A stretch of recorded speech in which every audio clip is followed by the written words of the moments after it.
अल्हम्दुलिल्लाहि वहदा वस्सलातु वस्सलामु अला मल्ला नबिया बअदा अम्मा बाद अऊदु बिल्लाहि मिनश शैतानिर रजीम बिस्मिल्लाहिर रहमानिर रहीम या अय्युहन्नासु तक़ू रब्बकुमुल्लज़ी खलक़कुम मिन नफ्सिन वाहिदा व खलक़ मिन्हा ज़ौजहा व बस्स मिन्हुमा रिजालन कसीरन व निसाअ वत्तक़ुल्लाहल्लज़ी तसाअलून बिही वल अर्हाम इन्नल्लाह कान अलैकुम रक़ीबा।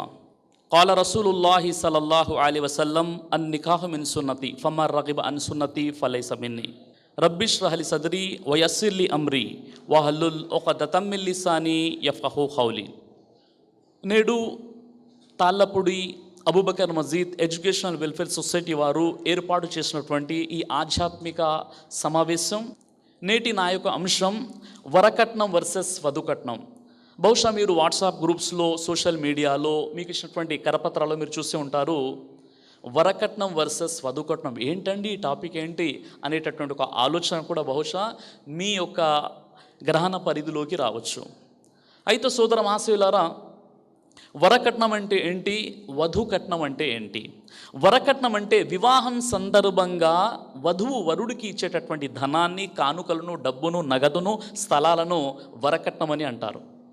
వధుకట్నం అంటే వివాహం సందర్భంగా వరుడు వధువుకు ఇచ్చేటటువంటి మెహర్ని, ధనాన్ని, కానుకలను వధుకట్నం అని చెప్పడం జరుగుతుంది. మొదటిది వరకట్నం, ఇది హరాం, ఇది నిషేధం. హిందూ మతంలో నిషేధం, అదేవిధంగా ఇస్లాంలో కూడా నిషేధం, చట్టపరంగా కూడా నిషేధం. నేటికి 1400 సంవత్సరాల క్రితం రసూలుల్లా సల్లల్లాహు అలైహి వసల్లం వారు ఏదైతే స్త్రీని వివాహం చేసుకునేటప్పుడు మెహర్ చెల్లించి, వధుకట్నం చెల్లించి మీరు వివాహం చేసుకోండి అని చెప్పారు. అది హలాల్, అది ధర్మసమ్మతమైనటువంటి విషయం. అయితే సోదర మహాశయులారా, పూర్వం ప్రాచీన కాలంలోని మాతృ తెగ జాతులలో కన్యాశుల్కం అనేటటువంటి ఒక సాంప్రదాయం ఉండేది. కన్యాశుల్క సాంప్రదాయం అంటే వివాహం సందర్భంగా వరుడు వధువుకి ధనాన్ని చెల్లించి వివాహం చేసుకునేటువంటి ఒక సాంప్రదాయాన్ని కన్యాశుల్క సాంప్రదాయం అని చెప్తారు. పూర్వం ఇది మాతృస్వామిక తెగల్లో ఉండేది. ఆ తర్వాత కొన్ని సంవత్సరాల తర్వాత మాతృస్వామిక వ్యవస్థ అంతరించిపోయి పితృస్వామిక వ్యవస్థ అనేది ఉనికిలోకి వచ్చింది. పితృస్వామిక వ్యవస్థలో వధువు వరుడికి కట్నం ఇవ్వడం, ఈ కట్న కానుకలు అనేటటువంటి ఒక సాంప్రదాయము వేదకాలం నుండి ఇది ప్రారంభమైపోయింది. అయితే పూర్వం సృష్టి ధర్మం ప్రకారంగా పురుషులు అహర్నిశలు కష్టపడి పనిచేసి డబ్బులు సంపాదించి భార్య పిల్లల్ని పోషించేటువంటి బాధ్యత పూర్తిగా పురుషులపై ఉండేది. ఆ తర్వాత కొన్ని సంవత్సరాలు కాలం గడిచిపోయిన తర్వాత ఒక భర్త, ఒక పురుషుడు తన భార్య పిల్లల్ని పోషించడానికి సంపాదన సరిపోవట్లేదు అని భావించి వివాహం సందర్భంగా అమ్మాయి తరపున వారు అంటే వధువు తరపున వారు వివాహం సందర్భంగా వరుడికి ఏదైనా కొన్ని గిఫ్టులు, కానుకలు, ధనం ఇచ్చేటటువంటి ఒక సాంప్రదాయం ప్రారంభమై ఇది నేడు ఈరోజు వరకట్న పైశాచికత్వ రూపంలో ఈరోజు పూర్తి మన సమాజంలో రేలునిపోయినటువంటి సందర్భాన్ని మనం చూస్తున్నాం. అయితే సోదర మహాశయులారా, వాస్తవంగా చెప్పాలంటే ఈ వరకట్నము ఏదైతే ఈరోజు మనం ప్రసార మాధ్యమాల ద్వారా చూస్తున్నాము, ఎంతోమంది చదువుకున్నటువంటి అమ్మాయిలు అందంగా ఉన్నా, బాగా చదువుకున్నా వారి తల్లిదండ్రులు పెద్ద మొత్తంలో నగలు, నగదు, స్థలాలు, కట్నము, డబ్బులు ఇవ్వలేరు. కాబట్టి ఆ అమ్మాయిల వివాహాలు జరగకుండా వాళ్ళ ఇంట్లోనే ఉండిపోతున్నారు. ఒక అమ్మాయి అందంగా లేకపోయినప్పటికీ కూడా వారి తల్లిదండ్రులు ఎక్కువ మొత్తంలో డబ్బులు, కట్నాలు ఇస్తుంటే ఆ వివాహాలు జరిగిపోతున్నాయి. అంటే ఈ విధంగా ఈరోజు కట్న కానుకల పైశాచికత్వం కారణంగా ఎంతోమంది ఆత్మహత్యలు కూడా చేసుకున్నారు. మనం ప్రసార మాధ్యమాల ద్వారా చూస్తున్నాం మరియు వింటున్నాం. అయితే ఈ వరకట్నాన్ని మన భారతదేశంలోని డెక్కన్ ప్రాంతాలలో వరకట్నాన్ని ఏమని పిలుస్తారో తెలుస్తా? జోడేకి రహం అని డెక్కన్ ప్రాంతాల్లో పిలుస్తూ ఉంటారు. అలాగే ఉత్తర భారతంలో వరకట్నాన్ని హండా అని పిలుస్తూ ఉంటారు. అలాగే తమిళనాడు, శ్రీలంక, కేరళ ప్రాంతాల్లో వరకట్నాన్ని శ్రీధనం, వరుదక్షిణి అనేటటువంటి పేర్లతో పిలుస్తారు. అలాగే కరాచీ తదితర ప్రాంతాల్లో వరకట్నాన్ని సలామి అని పిలుస్తారు. పంజాబ్లో దహేజ్ అని పిలుస్తారు వరకట్నాన్ని, బెంగాల్లో జోతక్ అని పిలుస్తారు. ఇక్కడ ఆశ్చర్యకరమైన విషయం ఏంటంటే ఎవరు కూడా వరకట్నాన్ని లంచం అని పిలవడం లేదు. ఎందుకంటే లంచం అంటే నిషేధం కాబట్టి. అంటే ఇలాంటి ముద్దు పేర్లతో పిలుస్తూ లంచం అనేటటువంటి ఏవగింపు లేకుండా ఈ వరకట్నాన్ని ఈరోజు అనేక ప్రాంతాల్లో అనేక పదాలతో పిలుస్తున్నారు. వాస్తవంగా చెప్పాలి అంటే వరకట్నాన్ని మనం లంచం అని చెప్తే ఆ పదానికి న్యాయం అనేది జరుగుతుంది. లంచం అని కాకుండా దహేజ్ అని, వరదక్షిణ అని, హండా అని వివిధ ప్రాంతాల్లో ఈరోజు మన ఉభయ రాష్ట్రాల్లో వరకట్నం అనేది పిలుస్తున్నాము. ఈ పేర్లు సరైనటువంటి పేర్లు కాదు. వాస్తవంగా చెప్పాలి అంటే ఈ వరకట్నాన్ని లంచం అని పిలవాలి. వాస్తవంగా చెప్పాలంటే ఇది ఒక సామాజిక లంచం. వరకట్నం సామాజిక బ్లాక్మెయిలింగ్. అదేవిధంగా వరకట్నం అనేది ఒక పురుష వ్యభిచారం, వరకట్నం అనేది ఒక దుబారా ఖర్చు, వరకట్నం అనేది అల్లాకు ఆగ్రహం తెప్పించేటటువంటి ఒక కార్యము. అదేవిధంగా వరకట్నము అనేది ఈరోజు మన సమాజంలో వ్రేళ్ళూనికుని ఉన్నటువంటి ఫిత్నా అంటే ఉపద్రవం. ఖురాన్ గ్రంథంలోని సూర బఖరా సూర నెంబర్ 2 ఆయత నెంబర్ 217ని మీరు కాస్త పరిశీలించినట్లయితే అల్లాహ్ సుబ్హానహు వ తఆలా తెలియజేస్తున్నాడు, ఫిత్నా అనేది హత్య కంటే కూడా పాపము. అంటే ఏదైతే మర్డర్ జరుగుతుందో, హత్య జరుగుతుందో, హత్య కంటే కూడా పాపము ఏంటి అంటే ఫిత్నా, ఉపద్రవాన్ని హత్య కంటే పాపంగా అల్లాహ్ సుబ్హానహు వ తఆలా తెలియజేస్తున్నాడు. ఈరోజు గ్రామీణ ప్రాంతాల్లో, పట్టణాల్లో, జిల్లాల్లో, నగరాల్లో ఎంతోమంది సోదరిమణులు, యువతులు ఏం చేస్తున్నారంటే వారు వరకట్నం చెల్లించలేకుండా వారి యొక్క తల్లిదండ్రులపై చాలా భారంగా ఉండి వారు మెంటల్ డిప్రెషన్కి వెళ్ళిపోతున్నారు, మానసిక ఒత్తిడికి గురైపోతున్నారు. ఎందుకంటే వరకట్నం అనేది ఈరోజు ఒక ఫిత్నాగా మారిపోయింది, ఈరోజు ఉపద్రవంగా మారిపోయినటువంటి విషయం మనం చూస్తున్నాం ప్రసార మాధ్యమాల ద్వారా. కాబట్టి వరకట్నం అనేది ఒక ఫిత్నా. వరకట్నం అంటే హత్య కంటే కూడా పాపంగా ఈరోజు ఫిత్నా అని, ఉపద్రవాన్ని ఖురాన్ గ్రంథం తెలియజేస్తుంది. సూర బఖరా 2 ఆయత 217 ప్రకారంగా ఫిత్నా అనేది, ఉపద్రవం అనేది హత్య కంటే కూడా చాలా పాపపూరితమైనటువంటిది. కాబట్టి ఈరోజు వరకట్నం కూడా ఒక ఫిత్నాగా తయారైపోయింది. కాబట్టి వరకట్నాన్ని కూడా మనం ఫిత్నాగా భావించవచ్చు.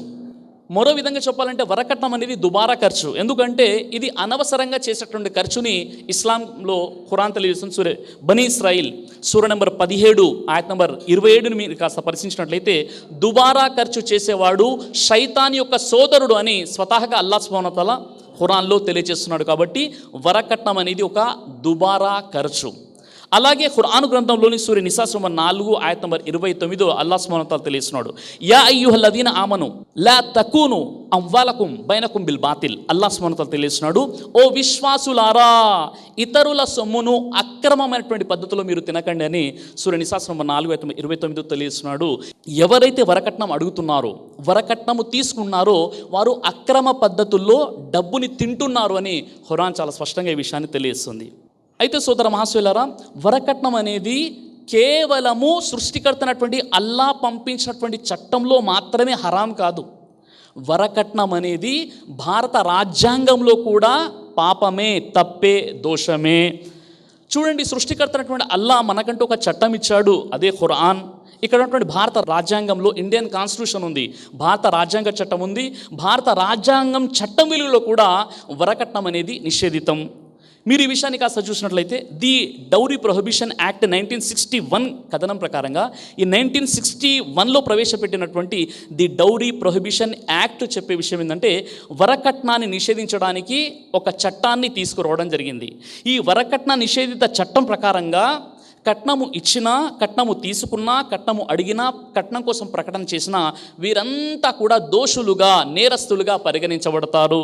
ఎవరైతే కట్నం తీసుకున్నట్టు రుజువైనట్లయితే ఈ యాక్ట్ ప్రకారంగా వారికి 5 సంవత్సరాలు జైలు శిక్ష విధించడం జరుగుతుంది. అలాగే ఐపీసీ ఇండియన్ పినల్ కోడ్ విభాగం 498A ప్రకారముగా ఎవరైతే వరకట్నం కోసం వేధిస్తారో, ఒకవేళ వరకట్నం కావాలని వేధిస్తారో, ఆ వరకట్న వేధింపుల కారణంగా కేసు పెట్టినట్లయితే 3 సంవత్సరాలు వారిని జైల్లో పెట్టడం జరుగుతుంది. అలాగే IPC Indian penal code 304B ప్రకారంగా ఏ స్త్రీ అయితే వరకట్న వేధింపులతో ఆత్మహత్య చేసుకుంటే భర్త యొక్క తల్లిదండ్రులు అంటే అత్త మామలను దోషులుగా నిర్ణయించడం జరుగుతుంది. ఆ తర్వాత వారు గనక దోషులను తేలిస్తే వారికి చట్టపరంగా 7 సంవత్సరాల నుండి 14 సంవత్సరాల జైలు శిక్ష వారికి పడుతుంది. ఈ విధంగా మనిషి తయారు చేసుకున్నటువంటి చట్టాల్లో కూడా ఇది హరాం, ఇది నిషేధం, దీనికి గాను తగు మూల్యం చెల్లించడం జరుగుతుంది. అలాగే సృష్టికర్త అయినటువంటి అల్లా మనకిచ్చినటువంటి చట్టం దివ్య ఖురాన్లో కూడా ఈ వరకట్న నిషేధం హరాంగా చెప్పడం జరుగుతుంది. నేషనల్ క్రైమ్ రికార్డ్ బ్యూరో ప్రకారంగా మన భారతదేశంలో 2000 సంవత్సరం నుండి 2019 వరకు 1,45,114 మంది మహిళలు ఈ వరకట్న వేధింపులతో ఆత్మహత్యలు చేసుకున్నారు, సూసైడ్ చేసుకున్నారు, చనిపోయారు. మన భారతదేశంలోని ప్రతి సంవత్సరం 7,000 నుండి 8,000 మంది మహిళలు సూసైడ్ చేసుకున్నారు, ఆత్మహత్యలు చేసుకుంటున్నారు ఈ వరకట్నం కారణంగా. ఇదే విషయాన్ని మనం ప్రసార మాధ్యమాల ద్వారా ఈ మధ్య మనం విన్నాం, చూసాం. హృదయ విదారకరమైనటువంటి ఘటన. ప్రతి వ్యక్తి కూడా ఆ వీడియో చూస్తూ, ఆ సెల్ఫీ వీడియోని చూస్తూ కంటతడి పెట్టుకున్నాడు. ప్రతి ఆడపిల్ల తల్లిదండ్రుల గుండెలు చలించిపోయాయి. ఆ సంఘటన మార్చ్ 7, 2021లో జరిగింది. మార్చ్ 7, 2021లో ఏ సంఘటన జరిగింది అంటే గుజరాత్లోని అహ్మదాబాద్కు చెందినటువంటి ఆయిషా అనే ఒక ముస్లిం మహిళ వరకట్న వేధింపులతో ఎంతో దీనంగా తన యొక్క బాధను చెప్పుకుంటూ నవ్వుకుంటూ సెల్ఫీ వీడియో తీసుకొని సూసైడ్ చేసుకొని గుజరాత్లోని సబర్మతి నదిలో దూకి ఆత్మహత్య చేసుకోవడం జరిగింది. ఆత్మహత్య ఇస్లాంలో చాలా పాపం. ఈ విషయాన్ని పక్కన పెట్టేస్తే ఆ సోదరిమణి, ఆ మహిళ ఎందుకు ఆత్మహత్య చేసుకుందంటే కేవలము వరకట్న వేధింపులతో ఆయిషా అనేటటువంటి సోదరిమణి సబర్మతి నదిలో దూకి ఆత్మహత్య చేసుకోవడం జరిగింది. ఇలా మన భారతదేశంలో ప్రతి సంవత్సరము 7,000 నుండి 8,000 మంది మహిళలు వరకట్న వేధింపులతో ఆత్మహత్యలు చేసుకుంటున్నారు.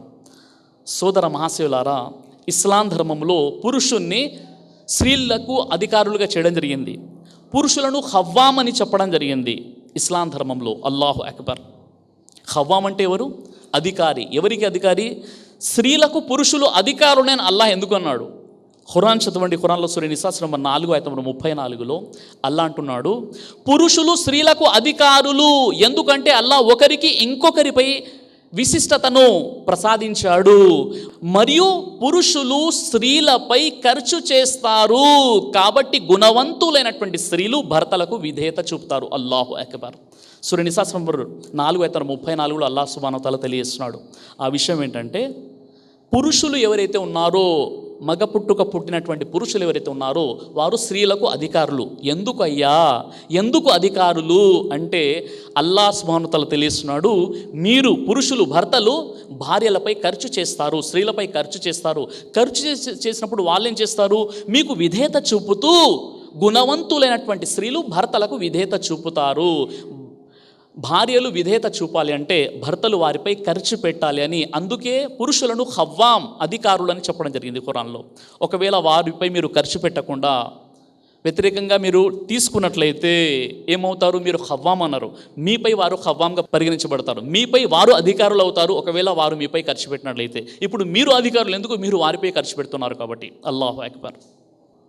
ఒకవేళ స్త్రీ విడాకులు తీసుకున్నటువంటి స్త్రీ అయినా తన భర్త నుండి వేరైపోయినప్పుడు కూడా ఆమెపై కూడా ఖర్చు చేయమని ఇస్లాం ధర్మం తెలియజేస్తుంది. ఖురాన్లో సూరా తలాఖ్ సూరా నంబర్ 65 ఆయత నంబర్ 6 మరియు 7ని కాస్త మీరు పరిశీలించినట్లయితే అల్లాహ్ సుబ్హానహు వ తఆలా తెలియజేస్తున్నాడు, విడాకులు పొందినటువంటి స్త్రీలు తమ నిర్ణీత గడువు వరకు భర్త తన భార్యను తాను ఉండే చోటనే ఆశ్రయం కల్పించాలి. ఆ తరువాత ఆ స్త్రీలు కనుక ఒకవేళ గర్భవతులు అయి ఉన్నట్లయితే వారు ప్రసవించే వరకు వారిపై మీరు ఖర్చు పెడుతూ ఉండాలి. ఒకవేళ వారు ప్రసవించిన తర్వాత మీ బిడ్డలకు వారు గనక పాలు పట్టినట్లయితే వారి యొక్క ప్రతిఫలాన్ని కూడా మీరు చెల్లించండి అని అల్లాహ్ సుబ్హానహు వ తఆలా చేస్తున్నాడు. అల్లాహు అక్బర్. అంటే భర్త భార్యను వదిలిపెట్టేటప్పుడు తలాఖ్ అని చెప్తారు కదా, తలాఖ్ తలాఖ్ తలాఖ్ అని ఒకేసారి 3 సార్లు అరిచినా 300 సార్లు అరిచినా ఒకే తలాఖ్ అవుతుంది, 3 తలాఖులు అవ్వవు. అయితే అంచెలంచెలుగా చివరిగా అల్టిమేట్గా ఇక దెబ్బలాడుకోవడం ఎందుకంటే మేము విడిపోతామని నిర్ణయించుకున్నప్పుడు తలాఖ్ ఇచ్చేటటువంటి ప్రక్రియ ఏదైతే ఖురాన్లో అల్లాహ్ సుబ్హానహు వ తఆలా తెలియజేశాడో, స్త్రీ ఒక బహిష్టు కాలం తర్వాత పరిశుద్ధురాలు అయిపోయిన తర్వాత ఒక తలాఖ్, మళ్ళీ బహిష్టు స్థితి నుండి పరిశుద్ధురాలు అయిన తర్వాత రెండో తలాఖ్, ఆ తర్వాత చివరికి ఏదైతే తలాఖ్ ఉంటుందో ఈ ప్రక్రియని అల్లాహ్ సుబ్హానహు వ తఆలా తెలియజేస్తూ చెప్పినటువంటి విషయం ఏంటంటే, ఏ భర్తనైతే తన భార్యకు తలాఖ్ ఇస్తాడో ఒక తలాఖ్, ఆ ఒక తలాఖ్ తర్వాత భర్త భార్యకు ఆశ్రయం కల్పించాలి, తాను ఉండే చోటే ఆమెని పెట్టాలి. ఒకవేళ ఆమె గనక గర్భవతి అయి ఉన్నట్లయితే, ప్రెగ్నెన్సీ ఉన్నట్లయితే, బిడ్డను శిశువుని ప్రసవించే వరకు కూడా భర్త ఖర్చు పెడుతూ ఉండాలి భార్యపై. రెండో విషయం. మూడో విషయం ఏంటో తెలుసా? మూడో విషయం ఏంటంటే, ఒకవేళ మీ బిడ్డలకు పుట్టినటువంటి బిడ్డలకు పాలు పట్టినట్లయితే ఆ పాలు పట్టినందుకు ప్రతిఫలం కూడా మీరు చెల్లించండి, మీకు ఉన్న స్తోమతను బట్టి మీరు ఖర్చు పెట్టండి అని అల్లాహ్ సుబ్హానహు వ తఆలా ఖురాన్లో తెలియజేస్తున్నాడు. ఈరోజు కొంతమంది దుర్మార్గులు ఎలాంటి వారు ఉన్నారంటే, పెళ్ళి అయిపోయిన తర్వాత మొదటి కాన్పు కూడా అమ్మాయి తరపున వారే భరించాలి అనేటటువంటి ఒక దుర్మార్గపు ఆలోచన ఈరోజు మన సమాజంలో కనిపిస్తుంది. అల్లాహ్ అంటున్నాడు, మొదటి కాన్పు రెండో కాన్పు పక్కన పెట్టేసండి, భర్తే చూసుకోవాలి. అంతకంటే గొప్ప విషయాన్ని అల్లాహ్ సుబ్హానహు వ తఆలా తెలియజేస్తూ ఒకవేళ వారిని వదిలివేసే విషయంలో కూడా ఆ ప్రక్రియలో కూడా మీరే వారిపై ఖర్చు పెట్టాలని అల్లాహ్ సుబ్హానహు వ తఆలా ఖురాన్లో తెలియజేస్తున్నాడు. సోదర మహాశయులారా, ఒక్కసారి అర్థం చేసుకున్నటువంటి ప్రయత్నం చేయండి. ముస్లిం సమాజం ఈరోజు ముహమ్మద్ సల్లల్లాహు అలైహి వసల్లం ఉమ్మతిగా చెప్పుకునేటటువంటి మనము ఎటువైపు వెళ్ళిపోతున్నాం, ఏం చేస్తున్నాం, ఒక్కసారి అర్థం చేసుకునేటటువంటి ప్రయత్నం చేయండి మిత్రులారా.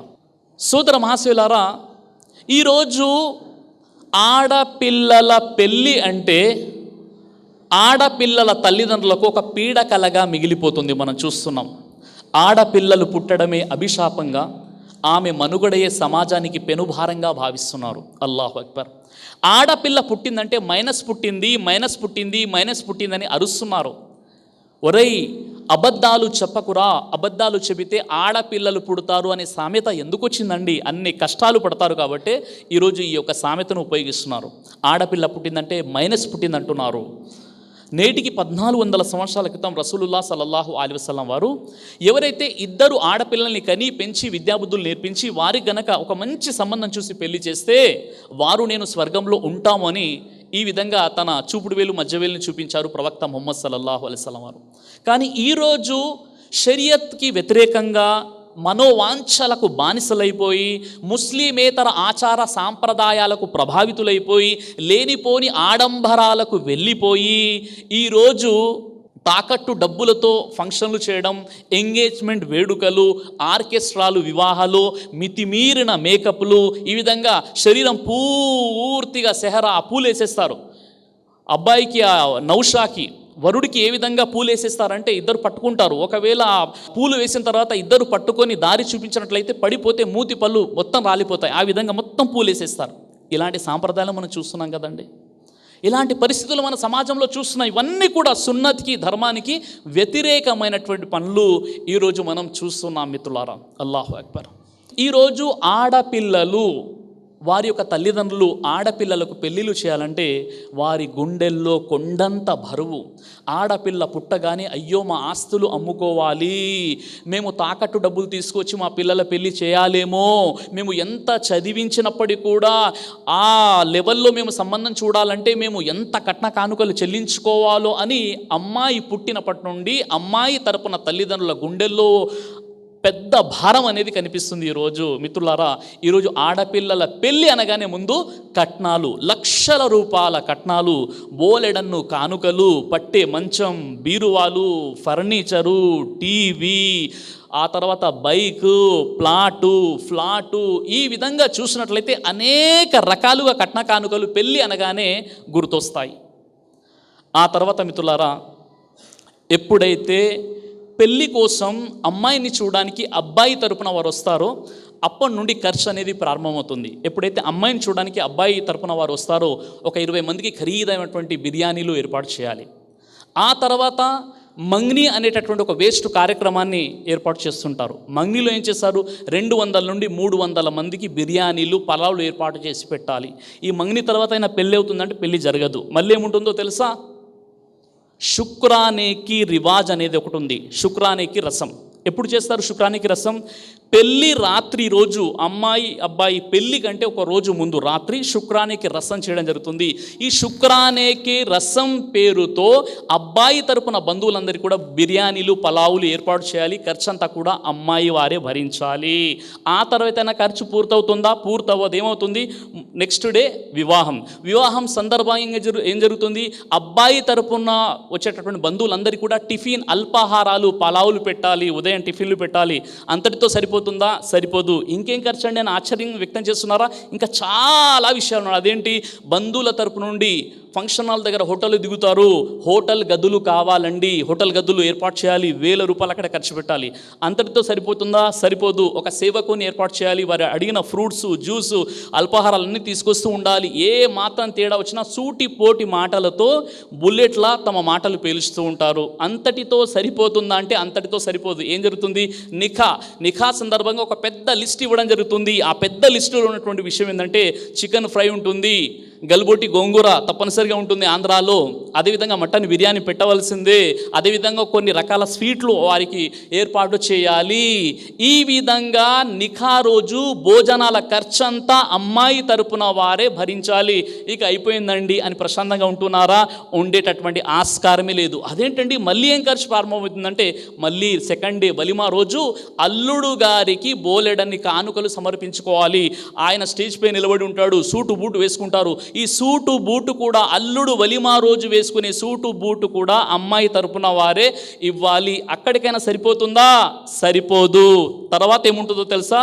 జుమాగి అని ఒక దరిద్రం ప్రారంభమవుతుంది. 5 జుమాగీలు అంటూ ప్రతి జుమా రోజు ప్రతి శుక్రవారం రోజు ఒక ఫంక్షన్ పెట్టేసి అబ్బాయి తరపున వారికి భోజనాల ఏర్పాట్లు చేస్తూ ఉండాలి. రక్త పింజరంలా ఒక పైశాచికత్వంలో పిశాచుల్లా పీకు తింటూ ఉంటారు. ప్రతి శుక్రవారం కూడా ఒక లిస్ట్ ఇస్తూ ఉంటారు. ఆ లిస్ట్ ప్రకారంగా వారికి భోజనాల ఏర్పాట్లు చేస్తూ ఉండాలి.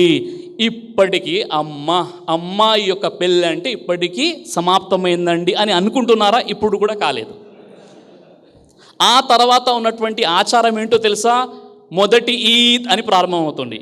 మొదటి ఈద్కి ఏం చేస్తారంటే అబ్బాయి తరపున వారికి అమ్మాయి తరపున వారు దుస్తులు పెట్టాలి, వారి ఆడపడుచులకు కూడా దుస్తులు పెట్టాలి. ఇది ఒక ఆచారం, మొదటి ఈద్. సరే, మొదటి ఈద్తో అయినా దీన్ని మనం సమాప్తం చేసుకుందామా అంటే చివరికి మరొకటి ఉందని మీరు అనుకుంటున్నారు. చివరికి మరొకటి ఉండనే ఉంది. అదేంటో తెలుసా? మొదటి ఈద్ తర్వాత మొదటి కాన్పు. ఎప్పుడైతే అమ్మాయి గర్భవతి అవుతుందో మొదటి కాన్పు పురుడు పోయాలి. మొదటి కాన్పు యొక్క ఖర్చులు ఎవరు భరించాలి? అమ్మాయి తరపున వారే భరించాలి. ఇకనైనా బాబు ప్రపంచానికి కొత్త జీవితాన్ని ప్రసాదించడం జరిగింది, మా ఇంట్లో చాలా సంతోషాలు సంబరాలు జరుపుకుందామని అక్కడి నుండి మీరు ఆగిపోతే మీరు పొరపాటు పడ్డట్టే. తర్వాత ఏముంటుంది? చెట్టి ఏంటండి? చెట్టి అంటే పుట్టిన 6వ రోజుకి ఒక ఫంక్షన్ పెట్టాలి. అబ్బాయి తరపున వారి బంధువులందరికీ కూడా భోజనాలు ఏర్పాటు చేయాలి. ఈ ఖర్చు మొత్తం కూడా అమ్మాయి తల్లిదండ్రులపై ఒక పెద్ద భారంగా ఉండిపోతుంది. ఇక అక్కడికైనా ఆగిపోతుందా అని అంటే తర్వాత చిల్లా అంటే 40వ రోజు చేసేటటువంటి దావత్. ఇక ఇక్కడికి ఎండ్ అయిపోతుందా అంటే ఇంకో ఆచారం ఏముందో తెలుసా? పూటకు రకరకాల కానుకల పేరుతో ఆచారం ఒకటి ఉంటూనే ఉంటుందన్నమాట. ఎప్పుడైనా అమ్మాయికి ఏదైనా కష్టం వచ్చేసినా, ఏదైనా ఒక తీవ్రమైనటువంటి ఏదైనా ఆరోగ్యపరమైనటువంటి ఆర్థికపరమైన సమస్య వచ్చినప్పటికీ కూడా అల్లుడు గారు ఎవరిపై ఆధారపడతారు? అత్తగారిపైనే ఆధారపడతారు. సోదరులారా, ఇంత కష్టంగా ఒక అమ్మాయి యొక్క వివాహం జరుగుతున్నప్పుడు సమాజంలో ఏ వ్యక్తి, ఏ దంపతులు ఆడపిల్లల్ని కనడానికి ఇష్టపడతారు చెప్పండి? ఈరోజు ఆడపిల్లలు పుడితే తీసుకెళ్ళి చెత్త కుప్పల్లో ఎందుకు విసిరేస్తున్నారండి? ఆడపిల్ల పుడితే మైనస్ పుట్టిందని ఎందుకు భావిస్తున్నారు? ఈ విధంగా ఆడపిల్లలకు ఈరోజు అన్ని రంగాల్లో సమానమైనటువంటి హక్కులు రావాలని కేవలం నోటి మాటతో చెప్పుకుంటూ మనం సర్దుకుంటున్నామే తప్ప వాస్తవంగా చెప్పాలంటే ఈ నిఖా పేరుతో, ఈ యొక్క వివాహం పేరుతో ఈరోజు ఇస్లాం ధర్మంలో కూడా ఇస్లామేతర ధర్మంలో లేనటువంటి అనేక ఆచారాలు మన ఇస్లాం ధర్మంలో ప్రవేశించాయి. మన సోదరుడు మేడం గారు, ఎమ్మెల్యే గారు వచ్చారు కదా, వారిని పిలవడానికి వెళ్ళినప్పుడు ఇక్కడ ఉన్నటువంటి సోదరులు ఎవరైతే అబూబకర్ మసీద్ వారు వెళ్ళారో నా టాపిక్ చూస్తారంట. మేడం గారు చూసేసి వరకట్నం వర్సెస్ వధుకట్నం ఏంటండి సాహిబ్ గారు, మీ ఇస్లాంలో కూడా వరకట్నాలు ఉంటాయా అని పాపం ఆవిడ అడుగుతున్నారు. మేడం, మా వద్ద కట్నాలే కాదండి, ఇంకా చాలా పెద్ద లిస్ట్ ఉంది. అల్లాహు అక్బర్, అస్తగ్ఫిరుల్లాహ్. సోదరులారా, అసలు ఎటువైపు వెళ్ళిపోతున్నాం, మన జీవితం ఎలా గడుపుతున్నాం ఒక్కసారి అర్థం చేసుకునేటటువంటి ప్రయత్నం చేయండి మిత్రులారా. ఈ విధంగా ఈరోజు వివాహాలు అనగానే, పెళ్ళి అనగానే, నిఖా అనగానే ఇంత పెద్ద ఒక లిస్ట్ మన చేతికి రావడం జరుగుతుంది, ఒక మెనూలా. అలాగే మీరు చూసినట్టయితే మిత్రులారా, ఈరోజు చాలా వరకు మన ముస్లిం సమాజంలో మంచి చైతన్యవంతులు కనిపిస్తున్నారు. నమాజుల విషయంలో, ఉమ్రా, హజ్కి వెళ్ళిపోవడం, ఆ తర్వాత మసీదులు కట్టుకోవడం, ఇవన్నిటిలో కూడా చైతన్యం వచ్చినప్పుడు కూడా ఈ వివాహం విషయంలో, నిఖా విషయంలో ఏదో ఒక రకంగా అల్లా అసంతృప్తి చెందేలా, ధర్మానికి వ్యతిరేకంగా, షరియత్కు వ్యతిరేకంగా మనం వివాహాలు, పెళ్ళిళ్ళు చేసుకుంటూ మనం ముందుకు వెళ్ళిపోతున్నాం. ప్రతి వ్యక్తి కూడా, నేను, మీరు, మనమంతా కూడా మనం ఆత్మ పరిశీలన, ప్రక్షాళన చేసుకోవాల్సినటువంటి అవసరం ఎంతైనా ఉంది సోదరులారా. అయితే ఇస్లాం ప్రకారంగా నిఖా అంటే ఏమిటి, నిఖా ఎంత సులభతరంగా చేయడం జరిగిందో ఇన్షాల్లా దైవ చిత్తం అయితే నేను మీకు తెలియజేస్తాను. ఇబ్నే మాజా హదీసు గ్రంథంలో ప్రవక్త ముహమ్మద్ సల్లల్లాహు అలైహి వసల్లం తెలియజేశారు, అన్ నిఖాహు మిన్ సున్నతి అని చెప్పారు. నిఖా అనేది, వివాహం అనేది నా సాంప్రదాయము, నా పద్ధతి. పెళ్ళి చేసుకోవడం, నిఖా చేసుకోవడం నా సున్నత్, నా సాంప్రదాయం అని ప్రవక్త వారు చెప్పారు. సహీ బుఖారీ మరియు ముస్లింలో ప్రవక్త వారు చెప్పిన మరొక హదీస్ ఏంటంటే, ఫమర్ రగిబ అన్ సున్నతి ఫలైస మిన్నీ. ఎవరైతే నా నిఖాను, ఈ వివాహ పద్ధతిని కాదు అని అంటారో, దీన్ని తిరస్కరిస్తారో, వారు నాలోని వారు కాదు అని దైవ ప్రవక్త రసూలుల్లాహ్ సల్లల్లాహు అలైహి వసల్లం వారు తెలియజేశారు. చూడండి, హదీస్ని మనం పరిశీలించినట్లయితే హదీస్లో చాలా రకాల సున్నతులు మనకు కనిపిస్తుంటాయి. ఉదాహరణకి గడ్డం పెట్టుకోవడం సున్నతే ముఅక్కిదా, కానీ గడ్డం పెట్టుకొని వాడు మాలోని వాడు కాదని ప్రవక్త వారు చెప్పలేదు. రఫ్లేదైన్ చేయడం నమాజ్లో సున్నత్, రఫ్లేదైన్ చేయని వాడు మాలోని వాడు కాదు అని చెప్పలేదు. నమాజ్లో ఆమీన్ అని బిగ్గరగా చెప్పాలి. ఆమీన్ అని బిగ్గరగా చెప్పినటువంటి వాడు మాలోని వాడు కాదని ప్రవక్త చెప్పలేదు. కానీ ఆ నికాహు మిన్ సున్నతి ఫమర్ రగిబ అన్ సున్నతి ఫలైస మిన్నీ. ఈ నికా ఇది నా సాంప్రదాయం.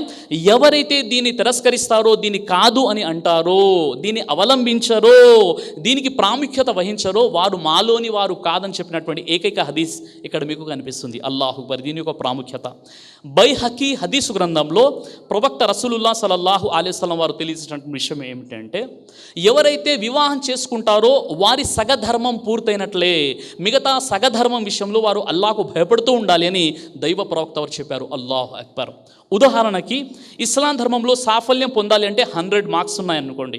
100 మార్క్స్లో మీకు 50 మార్క్స్ ఇవ్వడం జరుగుతుంది ఒకవేళ మీరు వివాహం చేసుకుంటే. అల్లాహ్ అక్బర్. ఇస్లాం ప్రకారంగా, షరియత్ ప్రకారంగా నిఖా ఏదైతే హంగు ఆర్భాటాలతో ఈరోజు లేనిపోని బిదతులు కల్పించుకొని నిఖా చేసుకున్నారో దాని కాదు మార్క్స్.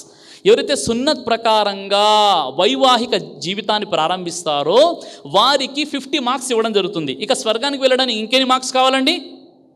ఇంకెన్ని కావాలి? ఇంకా 50 కావాలి. అంటే మీరు ఎప్పుడైతే వివాహం చేసుకుంటారో అప్పుడు మీకు 50 మార్క్స్ అనేది ఇవ్వడం జరుగుతుంది. అల్లాహ్ అక్బర్. మిగతా 50 ఏంటో తెలుసా?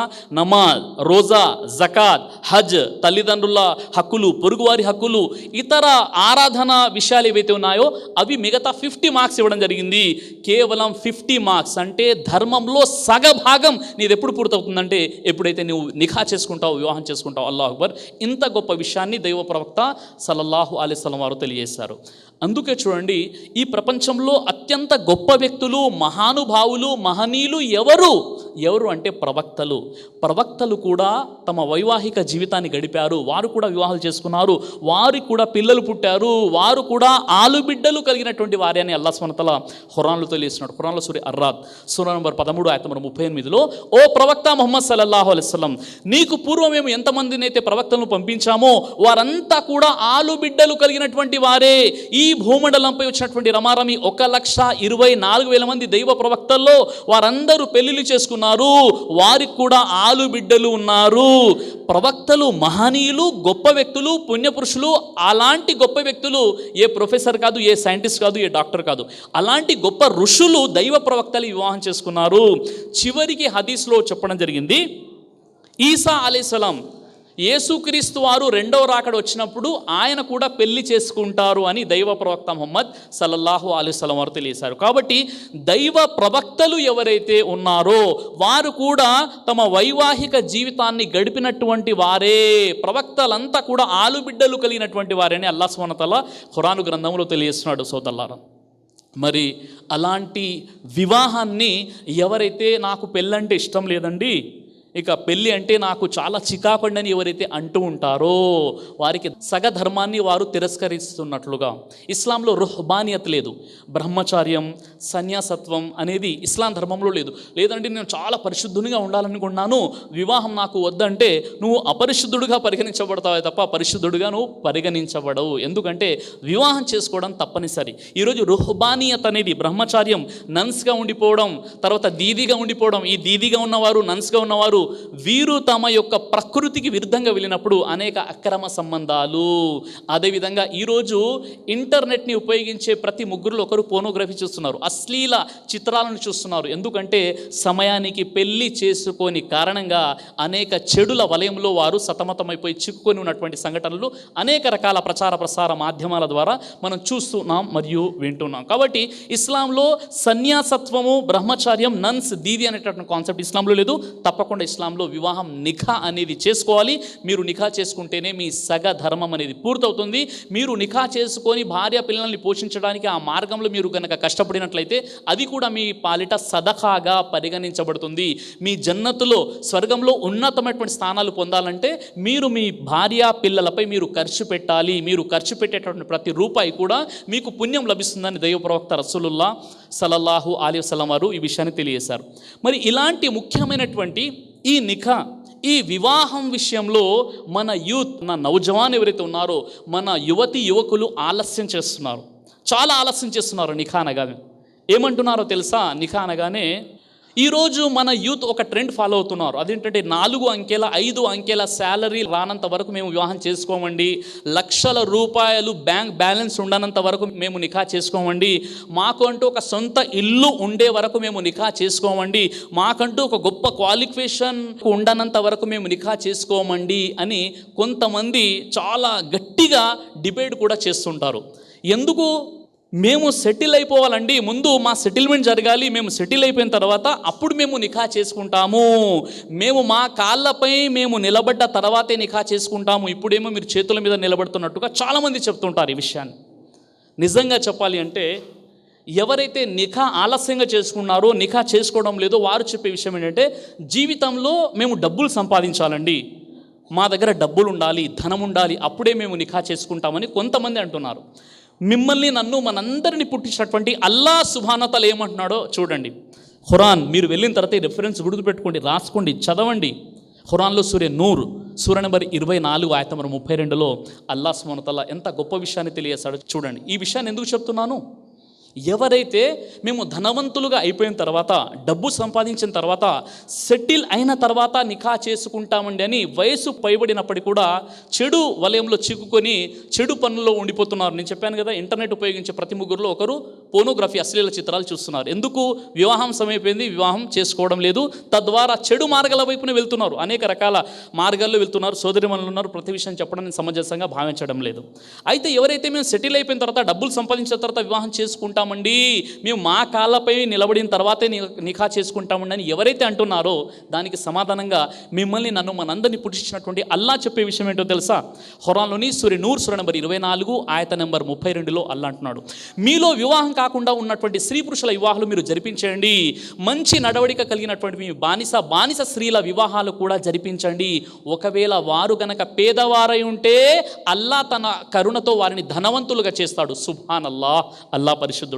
అల్లాహ్ అంటున్నాడు, మీలో వివాహం కాకుండా ఉన్నటువంటి స్త్రీ మరియు పురుషుల వివాహాలు మీరు జరిపించండి. ఒకవేళ వారు పేదవారై ఉంటే అల్లాహ్ తన కరుణతో వారిని ధనవంతులుగా చేస్తాడు. ఖురాన్లో ఇలాంటి ఆయత్, మీరు పేదవారు ఉంటే ధనవంతులుగా చేస్తానని నిఖాకు సంబంధించిన ఆయత ఇంకా ఎక్కడ కూడా మీకు కనిపించదు. అల్లాహు అక్బర్. ఎవరైతే పేదవారుగా ఉంటారో, ఎవరైతే మేము సెటిల్ అయిపోయి లేమండి, మేము స్థిరపడి లేమండి అని వయస్సు పైబడిన తర్వాత కూడా యవ్వనం అంతరించిపోతున్నప్పటికీ కూడా వారు ఇంట్లోనే ఉండిపోతారో వారి కోసం అల్లాహ్ అంటున్నాడు, మీరు పెళ్లి చేసుకోండి, ఈ వివాహం బరకత్ కారణంగా మీరు ధనవంతులు అయిపోతారని అల్లాహ్ సుబ్హానహు వ తఆలా ఖురాన్లో తెలుస్తున్నాడు. అల్లాహు అక్బర్. ఈ ఆయత్ ఎప్పుడు అవతరించిందో తెలుసా? దీని పూర్వపరాలు ఈ విధంగా ఉన్నాయి. మదీనాలోని ప్రవక్త ముహమ్మద్ సల్లల్లాహు అలైహి వసల్లం యొక్క కాలంలో మదీనాలోని అన్సార్ తెగలో బను బయాజా అనేటువంటి ఒక తెగ ఉండేది. ఆ తెగను ఉద్దేశించి ప్రవక్త వారు చెప్పారు, మీ తెగలోని ఒక స్త్రీకి ఇచ్చేసి అబూ హింద్ యొక్క వివాహాన్ని జరిపించండి అని ప్రవక్త వారు చెప్పారు. అబూ హింద్ ఎవరు? ఒక బానిస, పేదవాడు. ఆ యొక్క బను బయాజా తెగవారు అన్నారు, మేము ఈ పేదవాడు బానిసకు మా అమ్మాయిని, మా యువతిని, మా స్త్రీని మేము కట్టబెట్టి మా అమ్మాయి జీవితాన్ని మేము వినాశనం పాలు చెయ్యాలని వారన్నారు. అప్పుడు అల్లాహ్ సుబ్హానహు వ తఆలా సూర నూర్ సూర నంబర్ 24 ఆయత నంబర్ 32ను అవతరింపజేసి, ఒకవేళ వారు పేదవారై ఉంటే నేను నా అనుగ్రహంతో ధనవంతులు చేస్తాను, మీరు వారి వివాహాలు జరిపించండి అని అల్లాహ్ సుబ్హానహు వ తఆలా ఖురాన్లోని ఆయతని అవతరింపజేశాడు. అల్లాహు అక్బర్. మిత్రులారా, వయస్సు పైబడిపోతూ ఉంటే మౌనంగా ఉండిపోకూడదు, వివాహాలు చేసుకోవాలి. యుక్త వయసులో వివాహం జరగాలి. ఒకవేళ వారు పేదవారై ఉంటే వారిని ధనవంతులుగా చేస్తారని అల్లాహ్ వాగ్దానం చేశాడు. మనం ఏమనుకుంటున్నాం, నేను ముందు సెటిల్ అయిపోవాలి, పెళ్లి కంటే ముందు నేను సెటిల్ అయిపోవాలి. అల్లాహ్ అంటున్నాడు పెళ్లి తర్వాత నేను సెటిల్ చేస్తాను. నేను అనుకుంటున్నాను డబ్బులు సంపాదించిన తర్వాత పెళ్లి చేసుకున్నాను. అల్లాహ్ అంటున్నాడు నువ్వు పెళ్లి చేసుకుని నేను డబ్బులు ఇస్తాను. అల్లాహు అక్బర్. మన ఆలోచనకి ఖురాన్ ఆలోచనకి ఎంత వ్యత్యాసం ఉందో చూడండి. హింద్ బిన్తే ఉలబా యొక్క వివాహము ఎవరితో జరిగింది? ఒక అన్సార్ బానిస స్త్రీ అయినటువంటి సాలిమాతో జరిగింది. అల్లాహు అక్బర్. జైనబ్ బిన్తే జహష్ ఎవరు? వంశపరంగా చాలా పేరున్నటువంటి జైనబ్ బిన్తే జహష్ రదియల్లాహు అన్హా వారి యొక్క వివాహం ఎవరితో జరిగింది? జైద్ బిన్ హారిసా ఒక బానిసతో జరిగింది. అల్లాహు అక్బర్. ఒక పేదవాడు బానిసతో జరిగింది. అబ్దుర్ రెహమాన్ బిన్ ఔఫ్ రదియల్లాహు అన్హు వారు ఎవరు? అన్సార్ సహాబాలో మదీనాలో గొప్ప ధనవంతుడు.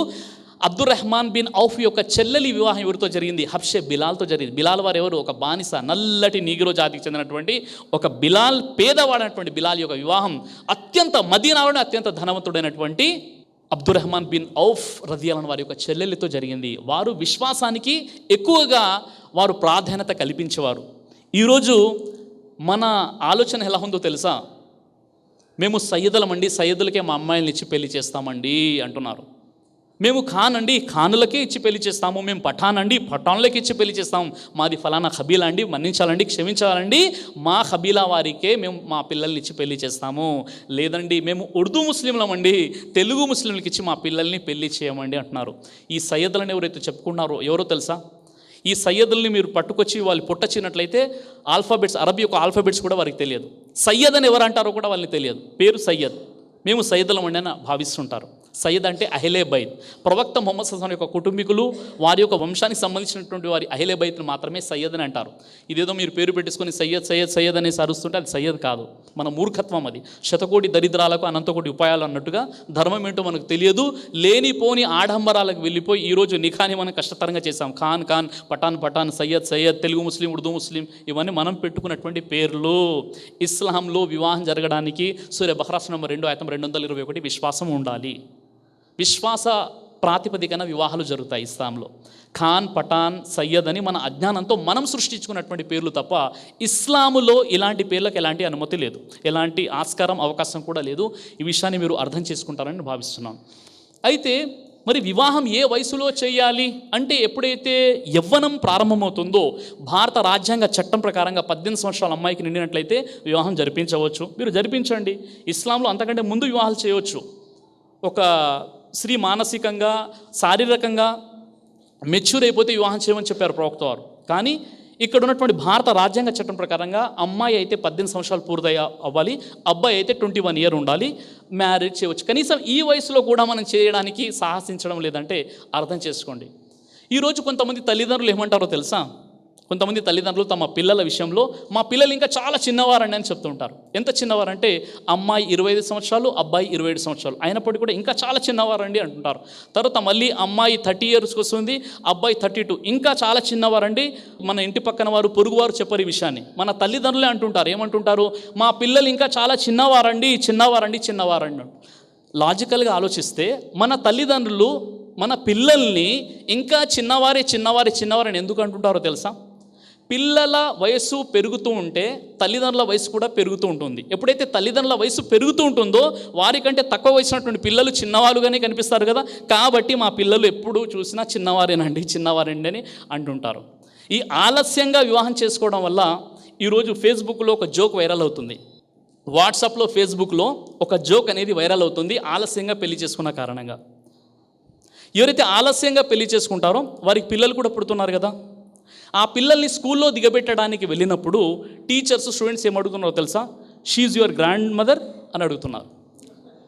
She your grandmother, he's your grandfather అని అడుగుతున్నారు. అంటే ఈ స్కూల్లో పిల్లల్ని దిగబెట్టడానికి వచ్చినటువంటి ఆమె ఎవరండి? మీ అమ్మమ్మ గారా, నాన్నమ్మ గారా అని అడుగుతున్నారు. తల్లిని పట్టుకొని అడుగుతున్నారు. ఎందుకు తెలుసా? మీరు లేట్ చేశారు కదా, పెళ్ళిళ్ళు చేసుకోవడానికి ఆలస్యం చేశారు కాబట్టి మీ పిల్లలు పుడితే మీ పిల్లల్ని స్కూల్లో దింపడానికి మీరు వెళ్ళినప్పుడు మిమ్మల్ని తల్లి అనుకోవట్లేదు, అమ్మమ్మ లేదా నాన్నమ్మ అనుకుంటున్నారు. మిమ్మల్ని తండ్రి అని అనుకోవట్లేదు, మీ యొక్క తాతన అని ప్రశ్న అడుగుతున్నారు. ఇలాంటి దుష్పరిణామాలు జరుగుతున్నాయి. రేపు ఇక్కడ ఎవరైతే పెళ్లి కాకుండా ఉన్నటువంటి యువకులు కొంతమంది ఉన్నారు, నవ్వుతున్నారు వాళ్ళు ఎక్కువగా. ఎవరైతే పెళ్లి కాకుండా ఉన్నటువంటి యువకులు ఉన్నారో, యువతి సోదరిమణులు ఉన్నారో, రేపు మీరు మీ పెళ్లి చేసుకోవడంలో ఆలస్యం చేసినట్లయితే మీ వీడియో కూడా ఫేస్బుక్లో, వాట్సాప్లో వైరల్ అవుతుంది. కాబట్టి మీరు పెళ్లి చేసుకోవాలంటే తండ్రి వయసు ఉన్నప్పుడు పెళ్లి చేసుకోవాలా, లేక తాత వయసు ఉన్నప్పుడు పెళ్లి చేసుకోవాలి? ఎప్పుడు చేసుకోవాలండి? ఎప్పుడు? తండ్రి అంటే మీ తండ్రియా, మీరు తండ్రి అయ్యే వయసా? కాబట్టి తండ్రి వయస్సు అంటే మీ తండ్రి కాదు, తండ్రి అయ్యేటటువంటి యోగ్యత ఉన్నప్పుడు వెంటనే మనం పెళ్లి చేసుకోవాలి, మన పిల్లలకు పెళ్లి చేసేటటువంటి ప్రయత్నం చేయాలి. లేదంటే అనేక అనార్థాలు చోటు చేసుకుని ఉంటాయి. తిరిమిజీలోని ప్రవక్త ముహమ్మద్ సల్లల్లాహు అలైహి వసల్లం వారు తిరిమిజీ హదీస్ గ్రంథంలో తెలియజేశారు, నా ఉమ్మతి యొక్క ఆయుష్ 60 నుండి 70 సంవత్సరాలు చెప్పారు. 60 సంవత్సరాలే బ్రతుకుతారు అని 1400 సంవత్సరాల క్రితం ప్రవక్త ముహమ్మద్ సల్లల్లాహు అలైహి వసల్లం తెలియజేశారు. ఈరోజు WHO వరల్డ్ హెల్త్ ఆర్గనైజేషన్ అంటుంది, ఈరోజు మనం తినేటటువంటి కల్తీ ఫుడ్ ఏదైతే ఉందో దీని కారణంగా ఆయుష్ మనుషులది తగ్గిపోతుంది. మీరు 30 సంవత్సరాల తర్వాత, 25 సంవత్సరాల తర్వాత మీరు కనుక వివాహం చేసుకున్నట్లయితే మీకు పిల్లలు ఎప్పుడు పుడతారు? మీరు చనిపోయేటప్పుడు మీ పిల్లలు అప్పుడు యవ్వనంలో ఉంటే వారిని సంస్కరించేది ఎవరు? ఒక్కసారి ఆలోచించేటటువంటి ప్రయత్నం చేయండి మిత్రులారా. సరేనండి, తొందరగా మేము వివాహం చేసుకోవాలి. వివాహం అనేది ఏ ప్రాతిపదికన జరగాలి? ఎలాంటి ఎంపిక చేయాలి? వివాహం ఎవరిని చేసుకోవాలి, ఎలా చేసుకోవాలంటే ప్రవక్త ముహమ్మద్ సల్లల్లాహు అలైహి వసల్లం తెలియజేశారు. సహీ బుఖారీ 6వ సంపుటం హదీస్ నెంబర్ 123ని కాస్త మీరు చూసినట్లయితే ప్రవక్త ముహమ్మద్ సల్లల్లాహు అలైహి వసల్లం తెలియజేశారు, ప్రపంచంలో యువతిని వివాహం ఆడేటప్పుడు 4 విషయాలు సర్వసామాన్యంగా చూస్తారు. 1 ఆమె అందం, 2 ఐశ్వర్యం, 3 వంశం, 4 ధార్మికత. ఈ 4 విషయాలు చెప్పి ప్రవక్త వారు ఏమన్నారు? మీరు ధార్మికతకు ఎక్కువగా ప్రాధాన్యత ఇవ్వండి అని ప్రవక్త వారు చెప్పారు. ఈ హదీస్ని కొందరు తప్పుగా అర్థం చేసుకున్నారు. అదేంటంటే మేము ఈ 3 విషయాల్లో ఏది చూడకున్నా ధార్మికత ఉంటే సరిపోతుంది అని దీని అర్థం కాదు. ఒక యువతికి అందము, ఐశ్వర్యము, వంశంతో పాటు ధార్మికత ఉంటే చాలా గొప్ప విషయం. కానీ ఈ 3 ఉండి ధార్మికత లేకుంటే ఈ 3 ఉన్నా ఎలాంటి ప్రయోజనం లేదు. కాబట్టి ఎవరైతే వివాహాల ఎంపిక చేసుకుంటారో వారు ముఖ్యంగా ధార్మికతకు ప్రాధాన్యత ఇవ్వాలి. ఒకవేళ ధార్మికత ఉండి అందములో, ఐశ్వర్యంలో, వంశంలో సరైనటువంటి మీరు అనుకున్న విధంగా లేకున్నప్పటికీ కూడా ఆమె ఈమాన్, ఆమె దైవ భీతి, తఖ్వా కారణంగా ప్రపంచంలో కూడా మీరు ప్రశాంతంగా ఉంటారు, మీకు విధేయత చూపిస్తుంది. ఏ భార్య అయితే మిమ్మల్ని సన్మార్గంలో నడిపించడానికి, ఖురాన్ హదీస్ ప్రకారంగా జీవితం గడపడానికి మీకు తోడ్పడుతుందో ఈ జీవితము ఇంతటితో అంతమవదు, పరలోకంలో కూడా అతడు శాశ్వతమైన స్వర్గానికి ప్రవేశిస్తాడు. అలా కాకుండా మీరు అందానికి, ఐశ్వర్యానికి, వంశానికే పెద్దపీఠం వేసినట్లయితే, ఆమె వద్ద గనక ధార్మికత దీని లేనట్లయితే ప్రపంచంలో వారి యొక్క జీవితం ఇక్కడే జహన్నం అయిపోతుంది. ఇక ఎలాగో జహన్నం అయితే అల్లాహ్ సుబ్హానహు వ తఆలా అవిధేయుల కోసం ఏర్పాటు చేశాడు, అలాంటి జహన్నం, అలాంటి నరకానికి ఆహుతి అయిపోతారు. కాబట్టి సోదర మహాశయులారా, వివాహాల విషయంలో అందము, ఐశ్వర్యము, వంశాన్ని కంటే ఎక్కువగా ధార్మికత, దీనికి ఎక్కువగా మనం ప్రాధాన్యత ఇవ్వాలి. ఈరోజు మన దౌర్భాగ్యం ఏంటంటే, ఒక హాఫీజ్ గారి రిష్టాలో నేను మాట్లాడాను, నా వరకు వచ్చినటువంటి ఇన్ఫర్మేషన్. ఒక హాఫీజ్ గారు, హాఫీజ్ ఎవరండి? ఎవరి హృదయంలోనైతే ఖురాను భద్రపరచబడి ఉందో. ఈ హాఫీజ్ గారి గురించి మాట్లాడుతూ ఏమంటున్నారో తెలుసా? ఇతడు మజీద్ హాఫీజ్ అండి, ఆలిం అండి, హాఫీజ్ అండి, ఇతడికి శాలరీ ఎంత ఉంటుంది, జీతం ఎంత ఉంటుంది, మా అమ్మాయిని ఎలా సుఖంగా చూసుకోగలుగుతాడు అని హాఫీజ్ని వీరు ఏ విధంగా హేళన చేస్తున్నారు చూడండి. ఆ హాఫీజ్ ఆలింకి శాలరీలు తక్కువ ఇచ్చేది మీ మజీద్ కమిటీ. మీరే ఆ హాఫీజ్ ఆలింని ఆ విధంగా అతనికి 7,000, 8,000, 9,000, 10,000 ఇచ్చేసి మీరు అతని జీవితాన్ని దుర్భరంగా చేసింది మీరు. అతడైతే హాఫీజ్ ఖురాన్ని కంఠస్థం చేసుకున్నాడు, అలాంటి మెమోరీ, అలాంటి యుక్తి అతని వద్ద ఉంది. అతడు ఖురాన్ని కాకుండా ప్రపంచంలోని ఇంజనీరింగ్ని, మెడిసిన్ని కూడా పూర్తి చేసుకోగలుగుతాడు. కానీ అల్లాహ్ సుబ్హానహు వ తఆలా అతని హృదయంలో హాఫీజ్ అయ్యేటటువంటి యోగ్యతను ప్రసాదించాడు కాబట్టి అతడు హాఫీజ్ అయ్యాడు. అతడు చదివించింది మీ నమాజ్ అవ్వదు, మీరు చనిపోతే జనాజా నమాజ్ చదివిస్తాడు. మీరు ఖియాముల్ లైల్ ఏదైతే తరావీ నమాజ్ చేస్తారో ఒక హాఫీజ్ వెనక నిలబడి నమాజ్ చేస్తారు, అలాంటి హాఫీజ్ని తక్కువగా భావిస్తున్నారు. మరో సందర్భంలో ఒక దాయి ఎవరండి?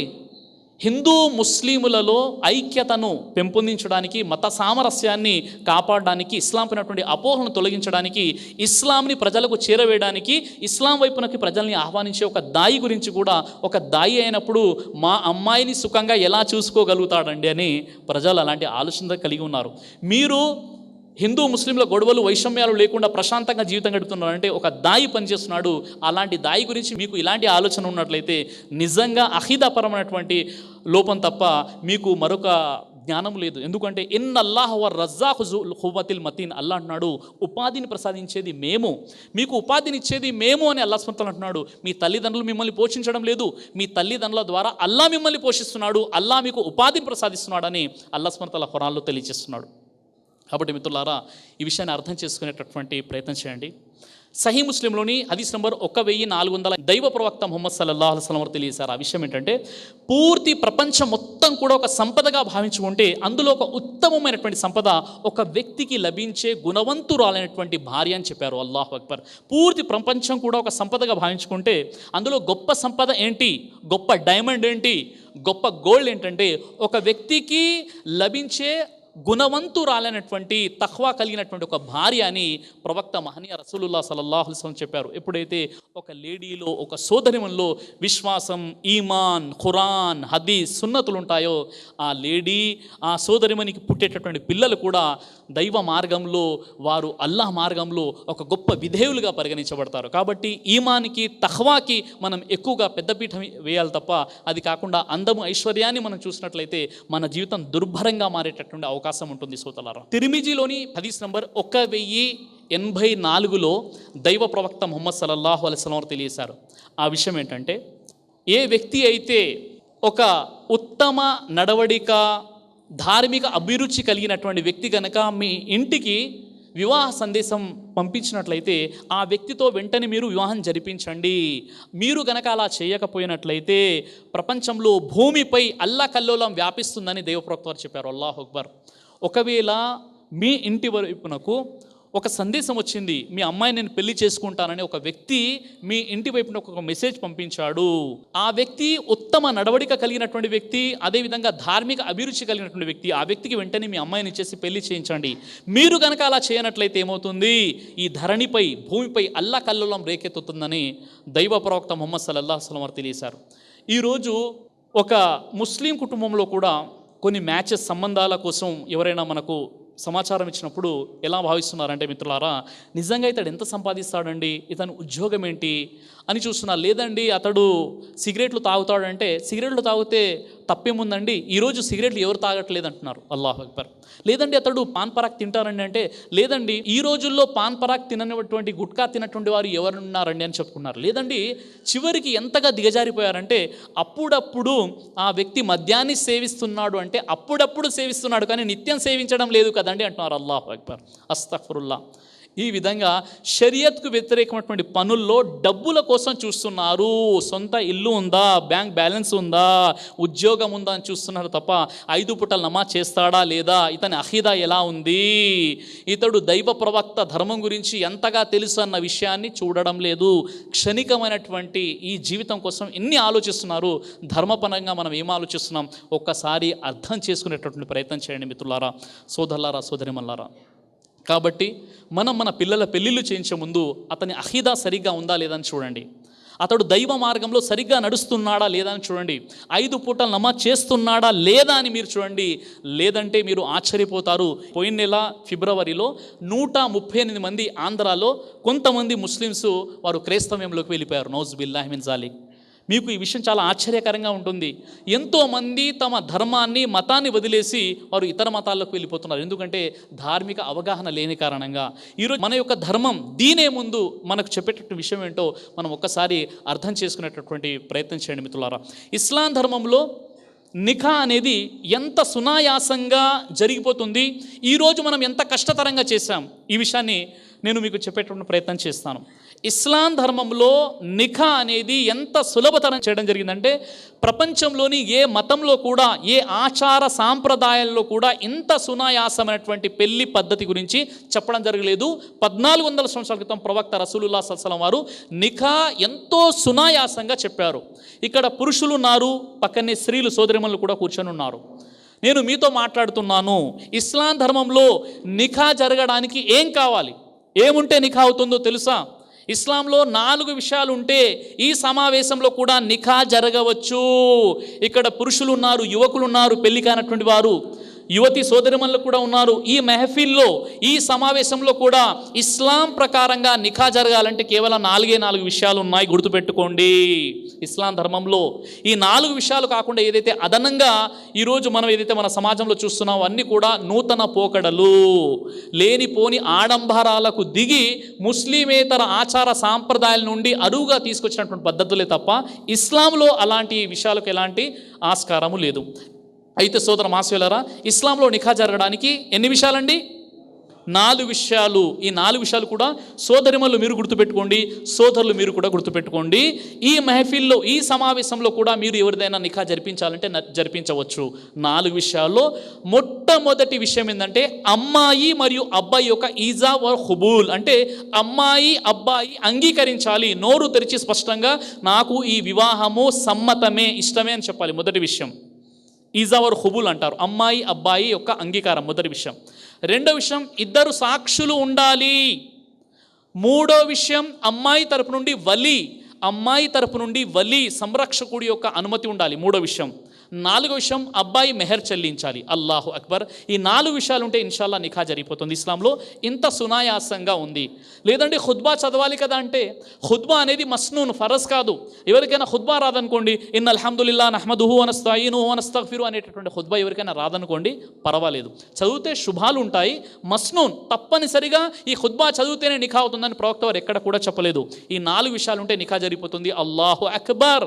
ఆ 4 విషయాలు ఏంటండి? 1 ఈజావర్ ఖుబుల్, అమ్మాయి అబ్బాయి అంగీకారం. 2 ఇద్దరు సాక్షులు. 3 అమ్మాయి తరపు నుండి వలి. 4 అబ్బాయి మెహర్ చెల్లించాలి. ఈ 4 విషయాలు ఉంటే ఇదే మెహఫిల్లో, ఇదే సమావేశంలో నిఖా, వివాహం అనేది జరిగిపోతుంది. అల్లాహు అక్బర్. ఇంత సునాయాసంగా నిఖా ఇస్లాంలో ఉన్నప్పుడు మనం ఎంత కష్టతరం చేశామండి. ఆకాశమంత పందిరి, భూలోకమంత బంధువులు, లేనిపోని ఆడంబరాలు, హంగులు బంగులు, చివరికి అప్పులు, తర్వాత సూసైడ్లు. ఈ విధంగా ఈరోజు మనం మన యొక్క నిఖాని మనం కష్టతరం చేసేసాం. హదీసు ప్రకారంగా ప్రవక్త వారి కాలంలో ఎంత సునాయాసంగా నిఖా జరిగిందో సహీ హదీస్ నుండి చెప్తున్నాను, జైఫ్ ఒక్కడు కూడా చెప్పట్లేదు. సహీ హదీస్ నుండి నేను తెలియజేస్తున్నాను. ప్రవక్త వారి కాలంలో నిఖా ఎంత సునాయాసంగా జరిగిందంటే అబూ దర్దా రదియల్లాహు అన్హు వారు మరియు సల్మాన్ ఫార్సీ రదియల్లాహు వారి యొక్క ప్రస్తావన వస్తుంది. సల్మాన్ ఫార్సీ రదియల్లాహు వారు ఒక తెగ చెందినటువంటి ఒక అమ్మాయిని పెళ్లి చేసుకోవాలనే ఆలోచనతో తనతో పాటు అబూ దర్దా రదియల్లాహు వారిని వెంటబెట్టుకొని ఆ తెగకు చెందినటువంటి అమ్మాయి ఇంటికి వెళ్ళిపోయారు. డోర్ నాక్ చేశారు, వారు అనుమతి ఇచ్చారు, సలాం చేశారు, ఇంట్లోకి వెళ్ళిపోయారు. ఎవరు వెళ్ళారు? అబూ దర్దా రదియల్లాహు అన్హు వారు వెళ్ళారు సల్మాన్ ఫార్సీ రదియల్లాహు వారి యొక్క రిష్తా సంబంధం మాట్లాడడానికి. ఇది చాలా ఇంట్రెస్టింగ్ స్టోరీ అండి, వినండి. అబూ దర్దా రదియల్లాహు అన్హు వారు, సల్మాన్ ఫార్సీ రదియల్లాహు అన్హు వారు ఇద్దరు కలిసి ఒక తెగకు సంబంధించినటువంటి ఇంటికి వెళ్ళారు. అయితే సల్మాన్ ఫార్సీ గారి యొక్క వివాహము ఆ తెగకు సంబంధించినటువంటి అమ్మాయితో మాట్లాడాలి. అబూ దర్దాని సల్మాన్ ఫార్సీ వెంట పెట్టుకుని వెళ్ళారు. సల్మాన్ ఫార్సీ గుమ్మం బయట నిలబడి ఎదురు చూస్తున్నారు. అబూ దర్దా గారు ఇంట్లోకి వెళ్ళిపోయారు. వెళ్ళిపోయి సలాం చేసి వారితో మాట్లాడుతున్నారు. చూడండి, సల్మాన్ ఫార్సీ గారు ఉన్నారు కదా, ఆయన ఫలానా సమయంలో ఇస్లాం ధర్మాన్ని స్వీకరించాడు, ఆ మార్గంలో ఎంతో కష్టపడ్డారు, ధర్మాన్ని నేర్చుకున్నారు, ఒక గొప్ప వ్యక్తి అండి. ఆ వ్యక్తి మీ అమ్మాయిని పెళ్లి చేసుకోవాలనుకుంటున్నారు కాబట్టి మీరు ఆ అబ్బాయికి మీ అమ్మాయిని ఇచ్చి వివాహం జరిపించండి అని చెప్పడం జరుగుతుంది. ఆ విషయం మొత్తం విన్న తర్వాత వారేమన్నారంటే, మేము సల్మాన్ ఫార్సీకి మా అమ్మాయిని ఇవ్వడానికి మేము సిద్ధంగా లేమండి, మీరు ఒకవేళ అనుకుంటే మా అమ్మాయిని మీకు ఇచ్చి వివాహం జరిపిస్తామని చెప్పారు. అల్లాహు అక్బర్. బయట సల్మాన్ ఫార్సీ ఏం జరుగుతుందని ఆతృతగా ఎదురు చూస్తున్నారు. లోపటేమో అబూ దర్దా గారిని వారు ఇష్టపడ్డారు. అప్పుడు తెరచాటు నుండి అమ్మాయికి అడగడం జరిగింది, నీకు ఇష్టమేనంటే అమ్మాయి అంగీకరించడం జరిగింది. తర్వాత అబూ దర్దా గారు మెహర్ చెల్లించారు. వెంటనే అక్కడ నిఖా జరిగిపోయింది. అల్లాహు అక్బర్. నిఖా జరిగిపోయింది. సుబ్హానల్లా. కట్న కానుకలు లేవు, గిఫ్టులు లేవు, జుమాహీ లేదు, తర్వాత శుక్రానికి లేదు, ఏవీ లేవు. ఈరోజు అయితే మనం కల్పించుకున్నాం. నిఖా జరిపోయింది. సల్మాన్ ఫార్సీ బయట ఎదురు చూస్తున్నారు. ఆయనకి ఏం జరిగిందో తెలియదు. బయటకు వచ్చేసారు. బయటకు వచ్చేసిన తర్వాత ఎలా చెప్పాలో చూస్తున్నారు అయోమయంగా. ఓ సల్మాన్ ఫార్సీ, నన్ను క్షమించాలి, లోన అనివార్యమైనటువంటి ఒక సంఘటన జరిగిపోయింది, ఎలా చెప్పాలో నేను చింతిస్తున్నాను, ఇది జరిగిన సంగతి అని చెప్పగానే అప్పుడు సల్మాన్ ఫార్సీ గారు అన్నారు, ఓ అబూదర్దా, నీ విధిరాతలో ఉన్నటువంటి సంబంధం కోసం నేను నీతో పాటు వచ్చానయ్యా, పర్వాలేదు, ముబారక్ అని చెప్పారు, శుభాకాంక్షలు అని చెప్పారు. అల్లాహు అక్బర్. చూడండి మిత్రులారా, ఎంత సునాయాసంగా నిఖా జరిగిపోయింది. అల్లాహు అక్బర్. ఈరోజు మనం ఎంత కష్టతరంగా చేశాము నిఖాని ఒక్కసారి అర్థం చేసుకునేటటువంటి ప్రయత్నం చేయండి. అల్లాహు అక్బర్. ప్రవక్త ముహమ్మద్ రసూలుల్లాహ్ సల్లల్లాహు అలైహి వసల్లం వారు తెలియజేశారు. అదేంటంటే, ఇస్లాం ధర్మంలో అమ్మాయి ఇష్టపడనిదే, అమ్మాయి అంగీకరించనిదే, అమ్మాయి ఒప్పుకోనిదే వివాహం జరగదు అని చెప్పారు. మీరు వివాహం జరిపించాలి అనుకున్నప్పుడు అమ్మాయి యువతి కన్య అయినా, వితంతు అయినా, లేక విడాకులు పొందినటువంటి స్త్రీ అయినా, అమ్మాయి నోరు తెరిచి నాకు ఈ వివాహం సమ్మతమే, అంగీకారమే అని చెప్పనంత వరకు వివాహం జరగదు అని దైవ ప్రవక్త వారు చెప్పారు. ఇంకా కన్య విషయంలో ప్రవక్త వారు ఏం చెప్పారంటే, ఎవరైతే కన్యని వివాహం చేసుకోవాలి అని అనుకుంటున్నారో అలాంటి వ్యక్తులు వారు కన్య యొక్క, యువతి యొక్క తల్లిని తప్పకుండా సంప్రదించాలి. ఎందుకు చెప్పారు ప్రవక్త వారు? సహీ బుఖారీలో ఉన్నటువంటి హదీస్. ఎందుకు ప్రవక్త వారు చెప్పారంటే, అమ్మాయిలు తండ్రి కంటే తల్లికే ఎక్కువగా చనువుగా ఉంటారు. వారి మనసులో ఎవరైనా ఉన్నట్లయితే ముందుగా తల్లికే ఆ విషయాన్ని చెప్పడం జరుగుతుంది. అదేవిధంగా వారు మానసికంగా, శారీరకంగా వివాహానికి సిద్ధంగా ఉన్నారా లేదా అన్న విషయం తండ్రి కంటే తల్లికే ఎక్కువ తెలుస్తుంది. కాబట్టి మీరు ఒక కన్యను, అంటే ఒక యువతిని, పెళ్లి కానటువంటి ఒక యువతిని వివాహం చేసుకోవాలనుకున్నప్పుడు ఆ యువతి యొక్క తల్లిని మీరు సంప్రదించండి అని ప్రవక్త చెప్పారు. అల్లాహు అక్బర్. మిత్రులారా, ఈరోజు మన సమాజంలో ఎలా ఉందంటే, కొంతమంది తల్లిదండ్రులు వారి అవగాహన రాహిత్యం కారణంగా అమ్మాయి ఇష్టాలతో సంబంధం లేకుండా వారేం చేస్తున్నారో తెలుసా, నేను ఫలానా వ్యక్తిని చూశాను అంతే, ఆ వ్యక్తినే నువ్వు వివాహం చేసుకోవాలంతే, నోరు మూసుకొని ఉండంటారు. గట్టిగా గద్దిస్తారు, భయపెడతారు, బలవంతంగా పెళ్లి చేయించేటటువంటి ప్రయత్నం చేస్తుంటారు. ఇది ఇస్లాంలో చాలా పెద్ద తప్పు, చాలా పెద్ద హరాం.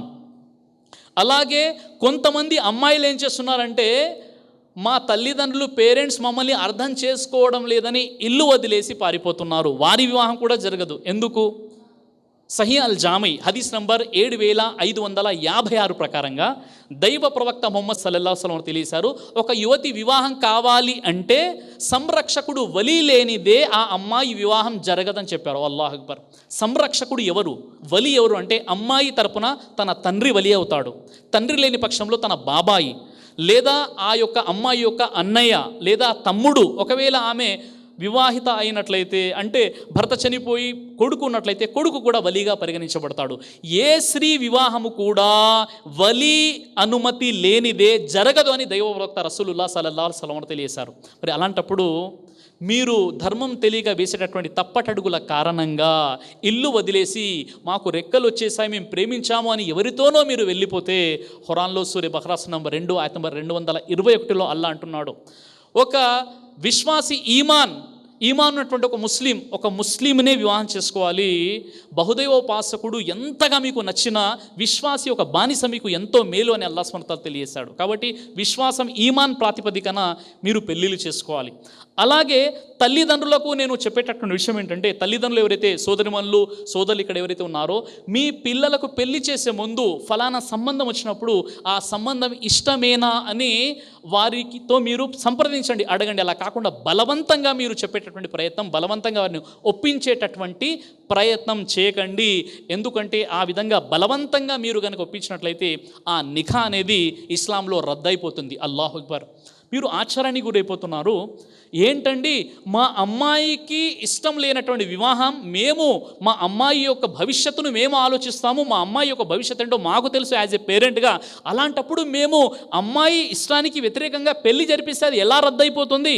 ఆ నిఖా అంగీకరించకుండా ఎందుకు ఉండిపోతుంది అంటే, ఇది దైవ ప్రవక్త వారు చెప్పారు. మీరు చదవండి, సహీ బుఖారీలోని 5138లో హదీసు ప్రకారంగా దైవ ప్రవక్త ముహమ్మద్ రసూలుల్లాహ్ సల్లల్లాహు అలైహి వసల్లం వారి వద్దకు హన్సా రదియల్లాహు అన్హా వారు వచ్చేసి, ఓ దైవ ప్రవక్త, నా వివాహాన్ని నా తల్లిదండ్రులు నా ఇష్టానికి వ్యతిరేకంగా జరిపించారు అని చెప్పడం జరిగింది.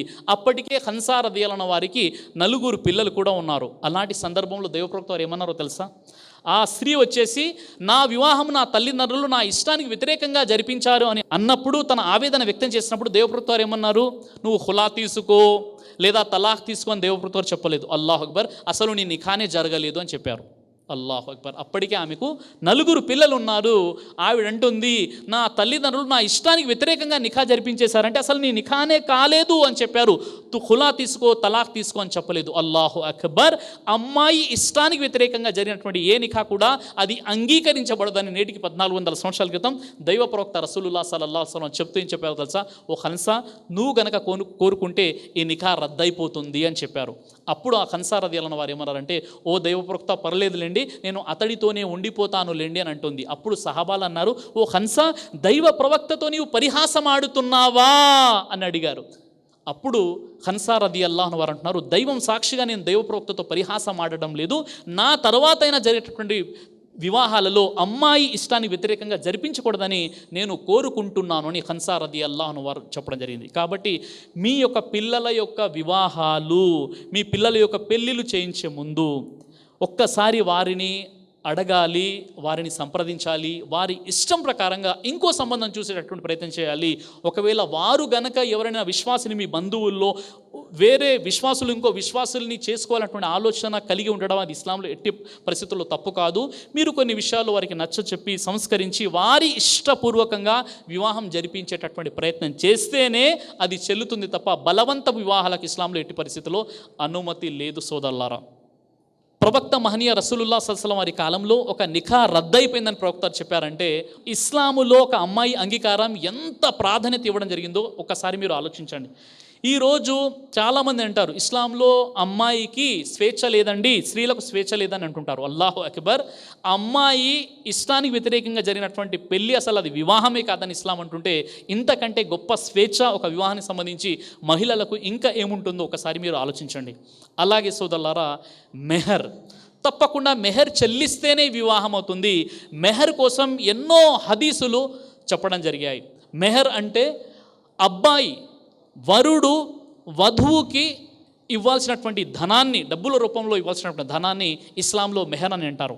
ఖురాన్లో సూరా నిసా నంబర్ 4 ఆయత్ నంబర్ 4ని మీరు పరిశీలించినట్లయితే మీరు స్త్రీలకు సంతోషంగా మెహర్ చెల్లించి, విధిగా భావించి మెహర్ చెల్లించి వారిని మీరు వివాహం చేసుకోండి అని అల్లాహ్ సుబ్హానహు వ తఆలా పెళ్లి చేసుకునే ముందు మెహర్ చెల్లించండి అని చెప్పాడు. మెహర్ అంటే స్త్రీధనం, తప్పకుండా మెహర్ చెల్లిస్తేనే వివాహం అవుతుంది. ఖురాన్లో సూరా నిసా నంబర్ 4 ఆయత్ నంబర్ 24లో అల్లాహ్ సుబ్హానహు వ తఆలా తెలియజేస్తున్నాడు, మీరు స్త్రీలకు వివాహానికంటే ముందు వారికి మెహర్ చెల్లించి మీరు వివాహ బంధంలోకి తీసుకోవడం మీకు హలాల్ చేయడం జరిగిందని అల్లాహ్ సుబ్హానహు వ తఆలా అంటున్నాడు. అల్లాహు అక్బర్. మీరు పెళ్లి చేసుకోవాలనుకున్నప్పుడు స్త్రీలకు మెహర్ చెల్లించి వారిని మీ వివాహ బంధంలోకి తీసుకోండి అని అల్లాహ్ సుబ్హానహు వ తఆలా ఖురాన్లో తెలియజేస్తున్నాడు. కాబట్టి మెహర్ అనేది తప్పకుండా మనం చెల్లించాలి. అయితే సోదరులారా, ఈ మెహర్కు సంబంధించి హదీసులో చాలా విషయాలు చెప్పబడ్డాయి. సహీ బుఖారీని మీరు కాస్త చూసినట్లయితే సహీ బుఖారీ 7వ సంపుటం హదీస్ నంబర్ 5121, హదీస్ నంబర్ 5126, హదీస్ నంబర్ 5132, హదీస్ నంబర్ 5142, హదీస్ నంబర్ 5087. ఈ అన్ని హదీసులో కూడా మెహర్ యొక్క ప్రస్తావన సహీ బుఖారీలో మనకు కనిపిస్తుంది. సహీ బుఖారీ 7వ సంపుటం హదీస్ నంబర్ 5121ని కాస్త మనం చూసినట్లయితే దైవ ప్రవక్త ముహమ్మద్ సల్లల్లాహు అలైహి వసల్లం వారు ఒక సమావేశంలో ఉన్నప్పుడు ఒక స్త్రీ ప్రవక్త ముహమ్మద్ సల్లల్లాహు అలైహి వసల్లం వారి వద్దకు వచ్చి, ఓ దైవ ప్రవక్త ముహమ్మద్ సల్లల్లాహు అలైహి వసల్లం, నేను మిమ్మల్ని పెళ్లి చేసుకోవాలనుకుంటున్నాను అని నేరుగా ప్రవక్త వారిని అడగడం జరిగింది. అల్లాహు అక్బర్. అప్పుడు ప్రవక్త వారు ఒకసారి ఆ స్త్రీ వైపు చూసి ఆ తర్వాత ప్రవక్త ముహమ్మద్ సల్లల్లాహు అలైహి వసల్లం వారు తన చూపుని క్రిందికి వాల్చుకున్నారు. ఆ తర్వాత ఒక సహాబీ వారు, ఒక వ్యక్తి, ఓ ప్రవక్త, మీరు గనక అనుమతిస్తే ఆ స్త్రీని నేను వివాహం చేసుకుంటాను అని అన్నారు. అప్పుడు దేవప్రవక్త వారు అన్నారు, నువ్వు ఆ స్త్రీని వివాహం చేసుకోవడానికి మెహర్గా ఇవ్వడానికి నీ వద్ద ఏముందన్నారు. ఆ వ్యక్తి అన్నాడు, నా వద్ద ఏమీ లేదు ఓ ప్రవక్త. అన్నప్పుడు నువ్వు ఇంటికి వెళ్ళు, వెతుకు, నీ ఇంట్లో ఏదైనా ఉంటే తీసుకురా మెహర్ ఇవ్వడానికి, కనీసం ఒక ఇనుప వంగరం ఉన్నా సరే అని దైవప్రవక్త వారు చెప్పడం జరిగింది.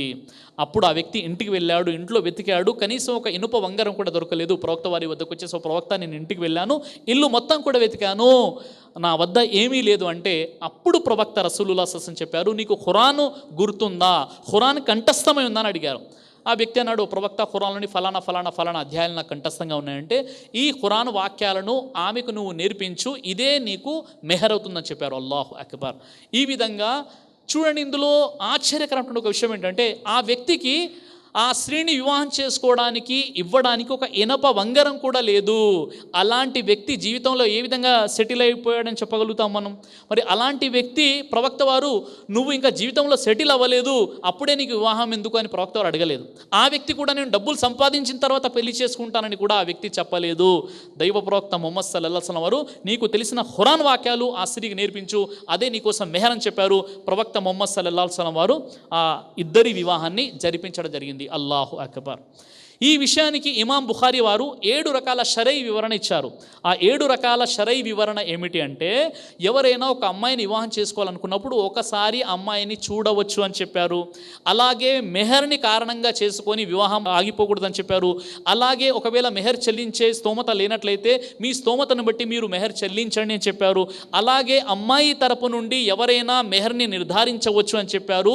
మెహర్ ఒకవేళ చెల్లించినట్లయితే దాన్ని తర్వాత చెల్లిస్తాను అని కూడా మీరు చెప్పవచ్చు అని 7 రకాల షరై వివరణ ఇచ్చారు.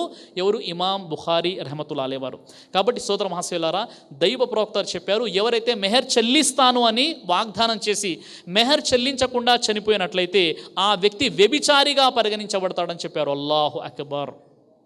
ఖురాన్లో సూర నిసా నంబర్ 4 ఆయత నంబర్ 4 ప్రకారంగా మీరు స్త్రీలకు సంతోషంగా భావిస్తూ మెహర్ చెల్లించండి. ఒకవేళ మెహర్లోని కొంత భాగాన్ని వారు గనక వదిలివేసినట్లయితే మీరు సంతోషంగా దాన్ని స్వీకరించండి అని చెప్పారు. అంటే ఒకవేళ మెహర్ చెల్లిస్తానని వాగ్దానం చేసిన తర్వాత కూడా మీరు చెల్లించే స్తోమత లేనప్పుడు వారిని రిక్వెస్ట్ చేసుకోండి, వారితో మీరు ప్రాధేయపడండి, క్షమించమని కోరుకోండి అని ఖురాన్లో అల్లాహ్ సుబ్హానహు వ తఆలా ఈ విషయాన్ని తెలియజేస్తున్నాడు. అలాగే ఖురాన్లో సూర నిసా నంబర్ 4 ఆయత నంబర్ 25 ప్రకారంగా స్వతంత్రంగా ఉన్నటువంటి స్త్రీలను వివాహం చేసుకునే స్తోమత, మెహర్ చెల్లించే స్తోమత మీలో లేనప్పుడు బానిస స్త్రీలను వివాహాలు చేసుకోండి. కానీ బానిస స్త్రీ కూడా మెహర్ అడిగేటటువంటి అధికారం కలిగి ఉందని చెప్పడం జరిగింది. అంటే ఒక బానిస స్త్రీకి కూడా మేము మెహర్ చెల్లించాలి, ఆమెను గనక వివాహం చేసుకోవాలి అని అనుకున్నప్పుడు. అలాగే సోదరులారా, ఈ మెహర్ చెల్లించి వివాహం చేసుకోవాలి అనేటటువంటి సాంప్రదాయం కేవలం ప్రవక్త ముహమ్మద్ సల్లల్లాహు అలైహి వసల్లం వారి తరపు నుండి వచ్చినటువంటిది మాత్రమే కాదు. ఈ మెహర్ చెల్లించి వివాహం చేసుకోవాలనేటువంటి సాంప్రదాయం సకల ప్రవక్తల సాంప్రదాయం. మూసా అలైహిస్సలాం వారి జీవితాన్ని చూడండి. మూసా అలైహిస్సలాం వారు కూడా మెహర్ చెల్లించి వివాహం చేసుకున్నారు. సూర అల్ ఖసస్ చదవండి, సూర నెంబర్ 28 ఆయత నంబర్ 27ని కాస్త మీరు చూసినట్లయితే మూసా అలైహిస్సలాం వారు మదియన్ పట్టణాన్ని వదిలేసి మిసర్ పట్టణానికి వెళ్ళిపోయారు. అక్కడ షుఐబ్ అలైహిస్సలాం వారు ఉన్నారు. షుఐబ్ అలైహిస్సలాం వారికి 2 కూతుళ్ళు. మూసా అలైహిస్సలాం వారిని చూశారు, ఆయన దైవ భీతిని, తఖ్వాని చూశారు. ఓ మూసా, నాకు 2 కూతుళ్ళు ఉన్నారు, నువ్వు కోరుకుంటే ఒక కూతుర్ని నీకు ఇచ్చి పెళ్లి చేస్తాను, కానీ నీవు మెహర్గా 8 సంవత్సరాలు నా వద్ద నువ్వు పని చేయాలి. ఒకవేళ 10 సంవత్సరాలు పని చేసినట్లయితే అది ఉపకారంగా ఉంటుందని చెప్పారు. అల్లాహు అక్బర్. మూసా అలైహిస్సలాం ఒక దైవ ప్రవక్త వివాహం చేసుకోవడానికి 8 సంవత్సరాల పాటు సేవకుడిగా పనిచేశారు. షుఐబ్ అలైహిస్సలాం వారి యొక్క కూతురుని మూసా అలైహిస్సలాం వారు చేసుకున్నారు. మూసా అలైహిస్సలాం వారు మెహర్గా 8 సంవత్సరాల పాటు అల్లాహు అక్బర్ షుఐబ్ అలైహిస్సలాం వద్ద సేవకుడిగా పనిచేశారు. అంటే మెహర్కు ఉన్నటువంటి ప్రాముఖ్యత ఏంటో ఒక్కసారి అర్థం చేసుకునేటువంటి ప్రయత్నం చేయండి. చివరిగా ప్రవక్త వారి ఒక 3 హదీసుల్ని మీకు వినిపించి ఇన్షాల్లా నేటి ప్రసంగాన్ని నేను ముగిస్తాను. ప్రవక్త ముహమ్మద్ సల్లల్లాహు అలైహి వసల్లం వారి కాలంలో ఎంత సాదా సీదాగా వివాహాలు జరిగాయి. ప్రవక్త వారు స్వతహాగా పెళ్ళి ఎలా చేసుకున్నారు? అల్లాహు అక్బర్. ప్రవక్త ముహమ్మద్ సల్లల్లాహు అలైహి వసల్లం వారు 11 వివాహాలు చేసుకున్నారు. 11 వివాహాల్లో కూడా ప్రవక్త వారు మెహర్ చెల్లించి వివాహం చేసుకున్నారు. వివాహం సందర్భంగా అమ్మాయి తరపున వారు భోజనాల ఏర్పాట్లు చేయలేదు ప్రవక్త వారి కాలంలో. అల్లాహు అక్బర్. ప్రవక్త ముహమ్మద్ సల్లల్లాహు అలైహి వసల్లం వారి యొక్క 4 కూతుళ్ళు ఎవరండి? జైనబ్ బిన్తే మొహమ్మద్, రుఖయ్య, ఉమ్మె కుల్సుమ్, ఫాతిమా రదియల్లాహు అన్హా 4 వివాహాలు కూడా ప్రవక్త ముహమ్మద్ సల్లల్లాహు అలైహి వసల్లం వారు జరిపించారు. ఏ నిఖాలు కూడా ప్రవక్త ముహమ్మద్ సల్లల్లాహు అలైహి వసల్లం వారు భోజనాల ఏర్పాట్లు చేయలేదు. అల్లాహు అక్బర్. అలాగే ఫాతిమా రదియల్లాహు అన్హా వారు ఎవరండి? స్వర్గ స్త్రీల నాయకురాలు అని చెప్పారు. ప్రవక్త వారు ఎంతో అల్లారు ముద్దుగా చూసుకున్నటువంటి కూతురు ఫాతిమా రదియల్లాహు అన్హా వారి వివాహం ఎలా జరిగిందో తెలుసా? మసీదులో నమాజ్ అనంతరం ప్రవక్త వారు నమాజ్ చదివించారు. ముఖ్తదీలు సహాబాలు నమాజ్ చేశారు.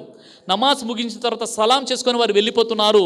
ప్రవక్త వారు లేచి నిలబడ్డారు. ఆగండి, ఈరోజు నా కూతురు అయినటువంటి ఫాతిమా రదియల్లాహు అన్హా వారి యొక్క వివాహం అలీ రదియల్లాహు వారితో జరగనుంది, కాబట్టి మీరు కాసేపు మస్జిద్లో కూర్చోండి అని చెప్పారు. అల్లాహు అక్బర్. సహబాలు, నమాజ్ చదువుకోవడానికి వచ్చినటువంటి సహబాలకు తెలియదు ఫాతిమా రదియల్లాహు వారి యొక్క వివాహం అలీ వారితో జరుగుతుందని. ఖుత్బా చదివించారు, వివాహం అయిపోయింది, వెళ్ళిపోయారు తప్ప ఎలాంటి భోజనాల ఏర్పాట్లు ప్రవక్త ముహమ్మద్ సల్లల్లాహు అలైహి వసల్లం వారు చేయలేదు. అలాగే హడావిడి చేయలేదు, కొన్ని రోజుల ముందు నిర్ణయించుకొని ప్రకటించలేదు, ఆకాశమంతా పందిరి వేయలేదు. ఈ విధంగా ఇవన్నీ కూడా ఈ కల్పితాలు మనం కల్పించుకున్నాం. అలాగే ప్రవక్త ముహమ్మద్ సల్లల్లాహు అలైహి వసల్లం యొక్క వివాహం సఫియా రదియల్లాహు అన్హా వారితో జరిగింది. ఎలా జరిగిందో తెలుసా? ఒక యుద్ధం ముగించుకొని ప్రవక్త ముహమ్మద్ సల్లల్లాహు అలైహి వసల్లం వారు తిరుగు ప్రయాణంలో ఉన్నారు, వివాహం చేసుకునే అవసరం ఏర్పడింది. సఫియా రదియల్లాహు అన్హా వారిని ప్రవక్త ముహమ్మద్ సల్లల్లాహు అలైహి వసల్లం వారు యుద్ధం నుండి తిరుగు ప్రయాణంలో వివాహం చేసుకున్నారు. అక్కడ సహాబాలు ఉన్నారు, సహాబాలకు కూడా తెలియదు. అప్పుడు సహాబాలను పిలిచి ప్రవక్త అంటున్నారు, మీరు మీ భోజనాలను తీసుకురండి, సఫియాతో నా వివాహం జరిగింది కాబట్టి ఇప్పుడు ఈరోజు నా యొక్క వలిమా ఉంది అని ప్రవక్త చెప్పారు. అల్లాహు అక్బర్.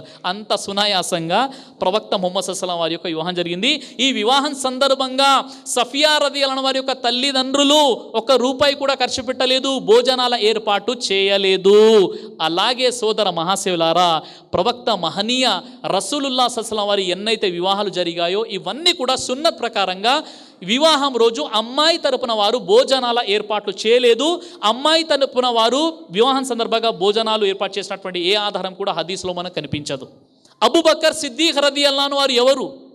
అబూబకర్ సిద్దీక్ రదియల్లాహు అన్హు వారు ఎప్పుడైతే ఇస్లాం ధర్మాన్ని స్వీకరించారో 40,000 దిర్హములు ప్రవక్త వారి వద్దకు ఇచ్చేసి ఓ ప్రవక్త, ఈ 40,000 దిర్హములను అల్లా మార్గంలో ఖర్చు పెట్టండి అని చెప్పినటువంటి ఒక కుబేరుడు ఎవరు? హజరత్ అబూబకర్ సిద్దీక్ రదియల్లాహు అన్హు వారు. అబూబకర్ వారి గురించి ప్రవక్త వారు ఏమన్నారు? స్వర్గానికి 8 ద్వారాలు ఉన్నాయి, అబూబకర్ ఏ ద్వారం నుండైనా స్వర్గంలో ప్రవేశించవచ్చు అన్నారు. అల్లాహు అక్బర్. ఏ అబూబకర్ అండి? ఆయన ఇస్లాం స్వీకరించినప్పుడు 40,000 దిర్హములను అల్లా మార్గంలో ఖర్చు పెట్టడానికి ఇచ్చినటువంటి ధనవంతుడు, పేద సహాబి కాదు. ఏ అబూబకర్? అబూబకర్ ఎవరు? జంగే తబూక్ సందర్భంగా ప్రవక్త వారి ఏలాన్ ప్రకటనకు స్పందిస్తూ తన సమస్త ఆస్తులను తీసుకొచ్చేసి ప్రవక్త వారికి అర్పించినటువంటి వ్యక్తి అబూబకర్ సిద్దీక్ రదియల్లాహు అన్హు వారు, ధనవంతుడు. అబూబకర్ సిద్దీక్ వారి యొక్క కూతురు ఎవరు? హజరత్ ఆయిషా రదియల్లాహు అన్హా వారు. అల్లా మార్గంలో ఒకసారి 40,000 దిర్హములు, మరోసారి బిలాల్ రదియల్లాహు అన్హు బానిసత్వం విడిపించడానికి 20,000 దిర్హములు ఖర్చు పెట్టారు. జంగే తబూ సందర్భంగా సమస్త ఆస్తిని తీసుకొచ్చి ప్రవక్త వారికి ఇచ్చారు. అలాంటి ఒక ధనవంతుడు మనసున్న మహారాజు ఎవరు? అబూబకర్. అబూబకర్ యొక్క కూతురు ఎవరు? హజరత్ ఆయిషా. హజరత్ ఆయిషా యొక్క వివాహం ఎంత ఘనంగా జరిపించాలి, ఎన్ని రోజుల ముందు ప్లాన్ చేసుకోవాలి, ఎన్ని రకరకాల స్వీట్లు భోజనాల ఏర్పాటు చేయాలి, ఎంత మందిని పిలవాలి, ఎంత ఆర్భాటంగా చేయాలి. ఎందుకంటే అబూబకర్ వారు ధనవంతులు కదా. సరే, అబూబకర్ సిద్దీక్ రదియల్లాహు అన్హు వారు ఎవరికిచ్చి వివాహం జరిపిస్తున్నారు? ఆయిషా రదియల్లాహు అన్హా వారి యొక్క వివాహం ముహమ్మద్ సల్లల్లాహు అలైహి వసల్లం వారు, ప్రపంచంలోని మోస్ట్ ఇంపార్టెంట్ పర్సనాలిటీ, ఆదం అలైహిస్సలాం నుండి ప్రళయం వరకు అంత మోస్ట్ ఇంపార్టెంట్ పర్సనాలిటీ ఎవరు ఉండబోరు. అలాంటి గొప్ప వ్యక్తి హజరత్ ముహమ్మద్ రసూలుల్లాహ్ సల్లల్లాహు అలైహి వసల్లం వారితో నిర్ణయించడం జరిగింది హజరత్ ఆయిషా రదియల్లాహు అన్హా యొక్క వివాహం. ఆ వివాహం సందర్భంగా అబూబకర్ వారు ఎలా జరిపించాలి, ఎన్ని రోజుల ముందు వెడ్డింగ్ కార్డు పంచాలి, ఎంతమందిని పిలవాలి, ఎన్ని రకాల భోజనాలు ఏర్పాటు చేయాలి, ఎంత హడావిడి చేయాలి అంటే ఎలాంటి హడావిడి చేయలేదు, సింపుల్గా నిఖా చదివించారు. అబూబకర్ సిద్దీక్ రదియల్లాహు అన్హు వారు అంత ధనవంతులుగా ఉండి కనీసం ఆ నిఖా రోజు భోజనాల ఏర్పాట్లు కూడా చేయలేదు. ఎందుకంటే భోజనాల ఏర్పాట్లు అమ్మాయి తరపు నుండి చేయడం అనేది ఇస్లాంలో ఎలాంటి ఆధారము లేదు. సహీ హదీస్ కాదు కదా, జైఫ్ హదీస్ కూడా మీకు కనిపించదు. అమ్మాయి తరపున వారు నిఖా సందర్భంగా భోజనాలు ఏర్పాటు చేయాల్సినటువంటి అవసరం లేదు. అల్లాహు అక్బర్. మరి ప్రవక్త ముహమ్మద్ సల్లల్లాహు అలైహి వసల్లం వారు ధనవంతులా, ఆయన దగ్గర డబ్బు ఉండేదా అంటే ప్రవక్త వారి యొక్క జీవితం ఎంత దుర్భరంగా ముందు కొనసాగేదో మనం హదీసులో విన్నాం. ప్రవక్త ముహమ్మద్ సల్లల్లాహు అలైహి వసల్లం వారు ఆకలికి అలమటిస్తూ తన కడుపుకి రాళ్ళు కట్టుకునేవారు. అల్లాహు అక్బర్. ఒకరోజు ఉమర్ రదియల్లాహు అన్హు వారు ప్రవక్త వారిని కలవడానికి వెళ్ళినప్పుడు ప్రవక్త వారు ఖర్జూరపు ఆకులతో అల్లినటువంటి చాపపై పడుకొని ఉన్నారు. ఆ చాప యొక్క అచ్చులు ప్రవక్త వారి వీపుపై కనిపిస్తున్నాయి. అలాంటి దుర్భర దారిద్ర్య స్థితి ప్రవక్త ముహమ్మద్ సల్లల్లాహు అలైహి వసల్లం వారు కలిగి ఉన్నారు. కడుపుకి రాళ్ళు కట్టుకున్నారు ఆకలితో. ఆయిషా రదియల్లాహు అన్హా వారు అంటున్నారు, ప్రవక్త ముహమ్మద్ సల్లల్లాహు అలైహి వసల్లం యొక్క కుటుంబీకులు ఎప్పుడు కూడా రోజు 2 పూటలు భోజనం చేసినటువంటి దాఖలాలు లేవని చెప్పారు. అలాంటి పేదరికంలో ఉన్నటువంటి ప్రవక్త ముహమ్మద్ సల్లల్లాహు అలైహి వసల్లం ఈ పేదరికం ప్రస్తావన ఎందుకు చేశానంటే, సహబా రదియల్లాహు అజ్మయీన్ ఒక పెళ్లి కాదు, నలుగురు పెళ్లిళ్ళు చేసుకున్నారు. ప్రతిరోజు ఏదో విధంగా పెళ్లి ఉండేది. మరి అలాంటప్పుడు ప్రవక్త వారు పేదరికంలో ఉన్నారు కదా, ఆకలితో అలమటిస్తున్నారు కదా, ప్రవక్త వారిని పిలిచి నిఖా సందర్భంగా భోజనాలు పెట్టాలి కదా అంటే, ప్రవక్త వారి కాలంలో ఆడపెళ్లి వారు భోజనాలు పెట్టేటువంటి పద్ధతే ఉండేది కాదు. ఈరోజు మనం కల్పించుకున్నటువంటి ఒక దుబారా ఖర్చు తప్ప మరేమీ కాదు మిత్రులారా. హజరత్ ఉమర్ రదియల్లాహు అన్హు వారి గురించి మనం విన్నాం. ఉమర్ వారు ఎవరు? నా తర్వాత ప్రవక్త వచ్చే అవకాశం ఉన్నట్లయితే హజరత్ ఉమర్ అని చెప్పారు ప్రవక్త వారు. ఉమర్ ఏ మార్గంలో నుండి అయితే ప్రయాణం చేస్తారో ఆ మార్గంలో శైతాన్ తోక ముడుచుకొని పారిపోతాడని చెప్పారు. అలాంటి ఉమర్ రదియల్లాహు అన్హు వారి యొక్క కూతురు ఎవరు? హఫ్సా రదియల్లాహు అన్హా వారు. హజరత్ హఫ్సాని ప్రవక్త ముహమ్మద్ సల్లల్లాహు అలైహి వసల్లం వారికి ఇవ్వడం జరిగింది. హఫ్సా రదియల్లాహు అన్హా వారి యొక్క వివాహం సందర్భంగా ఉమర్ రదియల్లాహు అన్హు వారు భోజనాల ఏర్పాట్లు చేయలేదు, హడావిడి చేయలేదు, హంగామా చేయలేదు, కట్న కానుకలు ఇవ్వలేదు. అల్లాహు అక్బర్. ఈరోజు మన యొక్క వివాహాలు ఎలా జరుగుతున్నాయి ఒకసారి ఆత్మ పరిశీలన మరియు ప్రక్షాళన చేయండి. అబ్దుర్ రెహమాన్ బిన్ ఔఫ్ ఎవరండి? అత్యంత ధనవంతులు. మదీనాలోనే అత్యంత ధనవంతుడైనటువంటి అబ్దుర్ రెహమాన్ బిన్ ఔఫ్ ఎక్కడ ఉండేవారు? మదీనాలో ఉండేవారు. మదీనాలోనే ప్రవక్త ముహమ్మద్ సల్లల్లాహు అలైహి వసల్లం వారు ఉండేవారు. ఒక నమాజులో, ఫజర్ నమాజులో అబ్దుర్ రెహమాన్ బిన్ ఔఫ్ వారు కనిపించారు. అబ్దుర్ రెహమాన్ బిన్ ఔఫ్ వేసుకున్నటువంటి, ఫజర్ నమాజులో అబ్దుర్ రెహమాన్ బిన్ ఔఫ్ వేసుకున్నటువంటి చొక్కాకి ఒక పచ్చటి అత్తరు మరక ఒకటి కనిపించింది. అది చూసి నవ్వుతూ ప్రవక్త వారు చెప్పారు, ఓ అబ్దుర్ రెహమాన్ బిన్ ఔఫ్, ఏంటి నీ నిఖా జరిగిపోయిందా అంటే, ఆయన కూడా నవ్వుకుంటూ, ఓ ప్రవక్త, నిన్న రాత్రి నా నిఖా జరిగిపోయింది, ఈరోజు వలిమాకి మిమ్మల్ని పిలవాలనుకున్నాను. అల్లాహు అక్బర్. అబ్దుర్ రెహమాన్ బిన్ ఔఫ్ మదీనాలోనే ఉన్నారు. అషరే ముబషిరా, జన్నత్ స్వర్గం యొక్క ధృవీకరణ పొందినటువంటి సహాబీ ప్రవక్త ముహమ్మద్ సల్లల్లాహు అలైహి వసల్లం కూడా మదీనాలోనే ఉన్నారు. అబ్దుర్ రెహమాన్ బిన్ ఔఫ్ యొక్క మ్యారేజ్ జరిగింది, వివాహం జరిగింది, ప్రవక్త వారికి తెలియదు. ఈరోజు ఎవరన్నా పొరపాటున మనం మర్చిపోతే రిలేషన్ కట్ అయిపోతుంది, సంబంధ బాంధవ్యాలు అన్నీ కూడా తెగిపోతాయి, గొడవలు కూడా ప్రారంభమైపోతాయి. ఈ విషయాన్ని పక్కన పెట్టేస్తే అబ్దుర్ రెహమాన్ బిన్ ఔఫ్ కూడా మెహర్ ఇచ్చి వివాహం చేసుకున్నారే తప్ప అమ్మాయి తరపున వారు భోజనాల ఏర్పాట్లు చేసినటువంటి ఒక రివాయత్ కూడా ఎక్కడా మీకు కనిపించే సోదరులరా. ఈ విధంగా సున్నత్ ప్రకారంగా వారు వివాహాలు చేసుకున్నారు. ఈరోజు మన పరిస్థితి ఎలా ఉందంటే, ఈరోజు మన ఆత్మ పరిశీలన చేసుకున్నట్లయితే ఈరోజు లేనిపోని ఆడంబరాలు, అదేవిధంగా తాకట్టు డబ్బులతో ఫంక్షన్ చేయడం, అదేవిధంగా మితిమీరిన మేకప్లు, అనేక రకాలుగా ఈరోజు మన వివాహాలు ఎలా ఉన్నాయో ఇక చెప్పని అవసరం లేదు. అయితే సోదర మహాశయులారా, చివరికి ఏదైతే ఈరోజు వరకట్నం వర్సెస్ వధుకట్నం టాపిక్లో అనేక విషయాలు, ఎల్మీ విషయాలు ఇన్షాల్లా నేను మీ ముందు చర్చించాను. అయితే వలిమా ఏదైతే బాధ్యత ఉంటుందో, వివాహం సందర్భంగా అమ్మాయి తరపున సింగిల్ రూపీ, ₹1 ఖర్చు లేకుండా వివాహం జరిగితే అది బర్కత్ వివాహం, అది సున్నత్ వివాహం. అమ్మాయి తరపున భోజనాలు, కట్న కానుకలు, దుబారా ఖర్చులు ఇవన్నీ చేసినట్లయితే ఇస్లాంలో ఇలాంటి వివాహాలకు అనుమతి ఎంత మాత్రం లేదు. ఒకవేళ అలా జరిపించినట్లయితే ఈరోజు కట్న కానుకల కారణంగా ఎంతమంది అయితే ఆయిషా లాంటి వారు చనిపోతున్నారో, ఈరోజు ఆయిషా చనిపోయింది, రేపు ఫాతిమా చనిపోతుంది, ఎల్లుండి సుమయ్య చనిపోతుంది. ఈ కట్న కానుకల ద్వారా ఎంతమంది చనిపోతారో మనము కూడా ఆ పాపంలో భాగస్వాములమైపోతాం. అది ఎలా అని మీరు ప్రశ్నించవచ్చు. హాబిల్ని హత్య చేసినప్పుడు ప్రవక్త వారు ఏం చెప్పారు? ప్రళయం వరకు కూడా ఈ యొక్క ఎన్నైతే మర్డర్ జరుగుతాయో, హత్యలు జరుగుతాయో, ఆ హత్యల్లో హాబీల్ యొక్క ప్రమేయం ఉన్నట్టే అని చెప్పారు. అలాగే ఈరోజు సున్నతికి వ్యతిరేకంగా కట్న కానుకలతో ఏదైతే వివాహాలు మనం జరిపిస్తున్నామో, ఎంతమంది అయితే చనిపోతున్నారో మనం కూడా ఆ పాపంలో భాగస్వాములం అయిపోతాం. ఒక్కసారి మీరు అర్థం చేసుకునేటటువంటి ప్రయత్నం చేయండి. అలాగే మనం ఒక పద్ధతిని అవలంబించుకోవాలి. అదేంటంటే, వివాహం రోజే, నిఖా జరిగినటువంటి రోజే వలిమా ఇచ్చే ప్రయత్నం చేయాలి.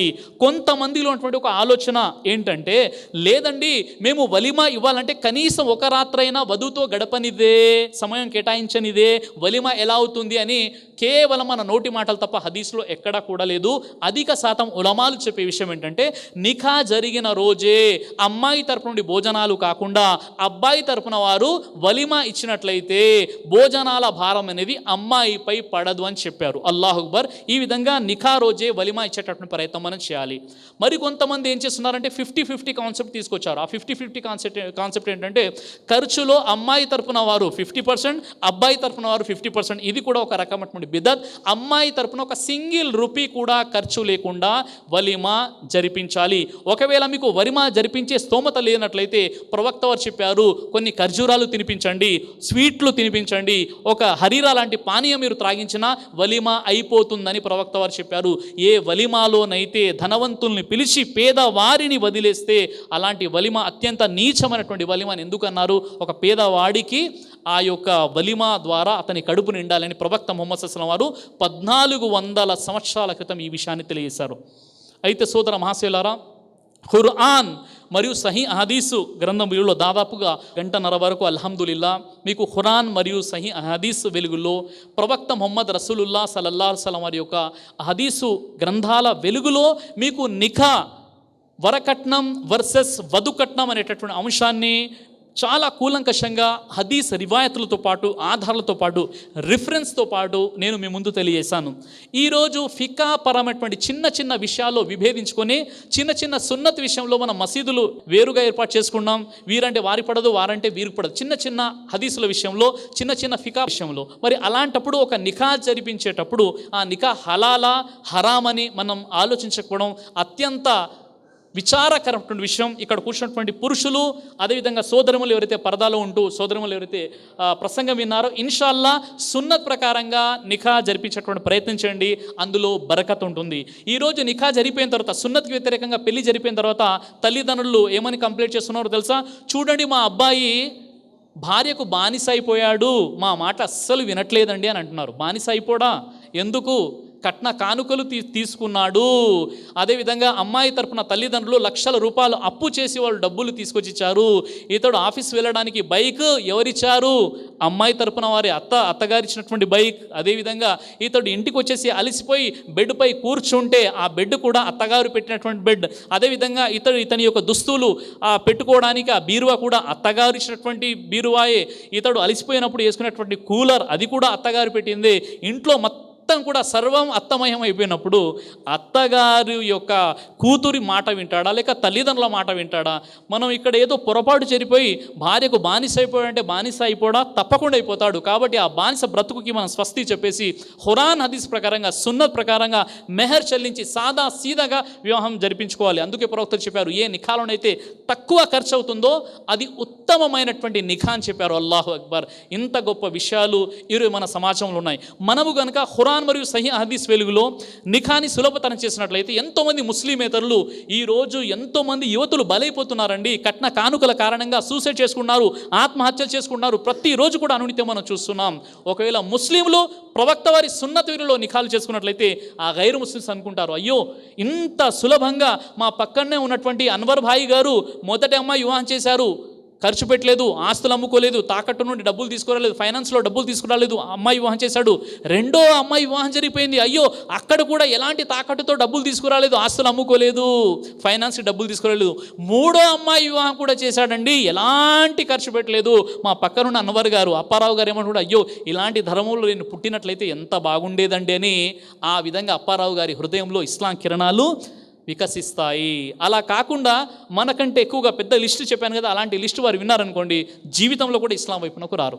కాబట్టి మిత్రులారా, ఆలోచించండి, ఎవరిని సంతోష పెడుతున్నాం, ఎవరి కోసం మనం బ్రతుకుతున్నాం. ఈరోజు కరోనాతో ఎంతోమంది, కరోనా తన కబంధ హస్తాలతో బంధించి తీసుకువెళ్ళిపోయింది. ఈరోజు ఒక చిన్న వైరస్తో మనం బాధపడుతున్నాం. ఒకానొక రోజు ఈ ప్రపంచంలో నుండి మనం సమస్తాన్ని వదిలి వెళ్ళిపోవాలి. అప్పుడు అల్లా వద్ద మనం జవాబు చెప్పుకోవాలి. మనం అనుకున్నాం ఇది చిన్న తప్పు అనుకున్నాం, ఇది చాలా పెద్ద మహాపాపం, కట్నాలు తీసుకొని పెళ్ళిళ్ళు చేసుకోవడం. కాబట్టి ఈ విషయాన్ని మీరు అర్థం చేసుకుంటారని నేను ఆశిస్తున్నాను. చివరిగా సోదరిమణులు సోదరులు మీకందరికీ కూడా అబూబకర్ మజీద్ ఎడ్యుకేషన్ వెల్ఫేర్ సొసైటీ వారు ఎవరైతే ఈ కార్యక్రమాన్ని ఏర్పాటు చేశారో అల్లాహ్ సుబ్హానహు వ తఆలా వారికి మంచి ఆయుష్ ఆరోగ్యాలు ప్రసాదించుగాక. ఇలాంటి కార్యక్రమాలు మీరు మరిన్ని జరగాలంటే బ్రదర్ సిరాజ్ అనేటటువంటి యూట్యూబ్లో ఏదైతే వీడియోస్ ఉంటాయి వెనక నెంబర్ ఉంటుంది. సోదరుడు ఇబ్రహీం గారు మా కోఆర్డినేటర్, మా దాయి, మా మిత్రుడు అల్హమ్దుల్లా సోదరుడు ఇబ్రహీం గారి యొక్క నెంబర్ ఉంటుంది. మీరు సంప్రదించండి. ఇన్షాల్లా మీ ప్రాంతాల్లో కూడా విభిన్న అంశాలపై మీరు ప్రోగ్రామ్స్ పెట్టేటువంటి ప్రయత్నం చేయండి. ముస్లిం సమాజాన్ని చైతన్యవంతులు చేయాలి. ముస్లిమేతరులకు ఇస్లాం ధర్మ సందేశాన్ని అందజేయాలి. బ్రదర్ సిరాజ్ అనే యూట్యూబ్ ఛానల్ని మీరు సబ్స్క్రైబ్ చేయండి. బ్రదర్ సిరాజ్ అనే ఫేస్బుక్ని మీరు లైక్ చేయండి. అదేవిధంగా అల్లా ధర్మాన్ని మానవాళికి అందజేయడానికి మనమంతా కలిసి కట్టుగా చైతన్యవంతులమై అల్లా ధర్మాన్ని మానవాళికి అందజేసేటువంటి ప్రయత్నం చేద్దాం. చివరిగా నేను అల్లాతో దువా చేస్తున్నాను, అల్లా మా అందరి కూడా హిదాయత్ సున్నత్పై నిఖా జరిపించేటటువంటి సద్బుద్ధిని ప్రసాదించు. ఓ అల్లా, ఎవరైతే వరకట్నాన్ని ఆశిస్తున్నారో వారికి హిదాయత్ సన్మార్గాన్ని ప్రసాదించు. ఓ అల్లా, ఎంతమంది అయితే ఇక్కడ ఉన్నారో వారికి మంచి ఆరోగ్యాన్ని ప్రసాదించు. వాఖిరు దావానా అనిల్ హమ్దులిల్లాహి రబ్బిల్ ఆలమీన్. అస్సలాము అలైకుం వరహ్మతుల్లాహి వబరకాతుహు. బ్రదర్ సిరాజ్ అని యూట్యూబ్ ఛానల్ని మీరు సబ్స్క్రైబ్ చేసినట్లయితే ఇన్షాల్లా దేవచిత్తం అయితే మీకు వీడియోస్ వస్తుంటాయి. అదేవిధంగా బ్రదర్ సిరాజ్ అనేటటువంటి ఫేస్బుక్ని కూడా లైక్ చేయడం వల్ల మీకు వీడియోస్ వస్తుంటాయి.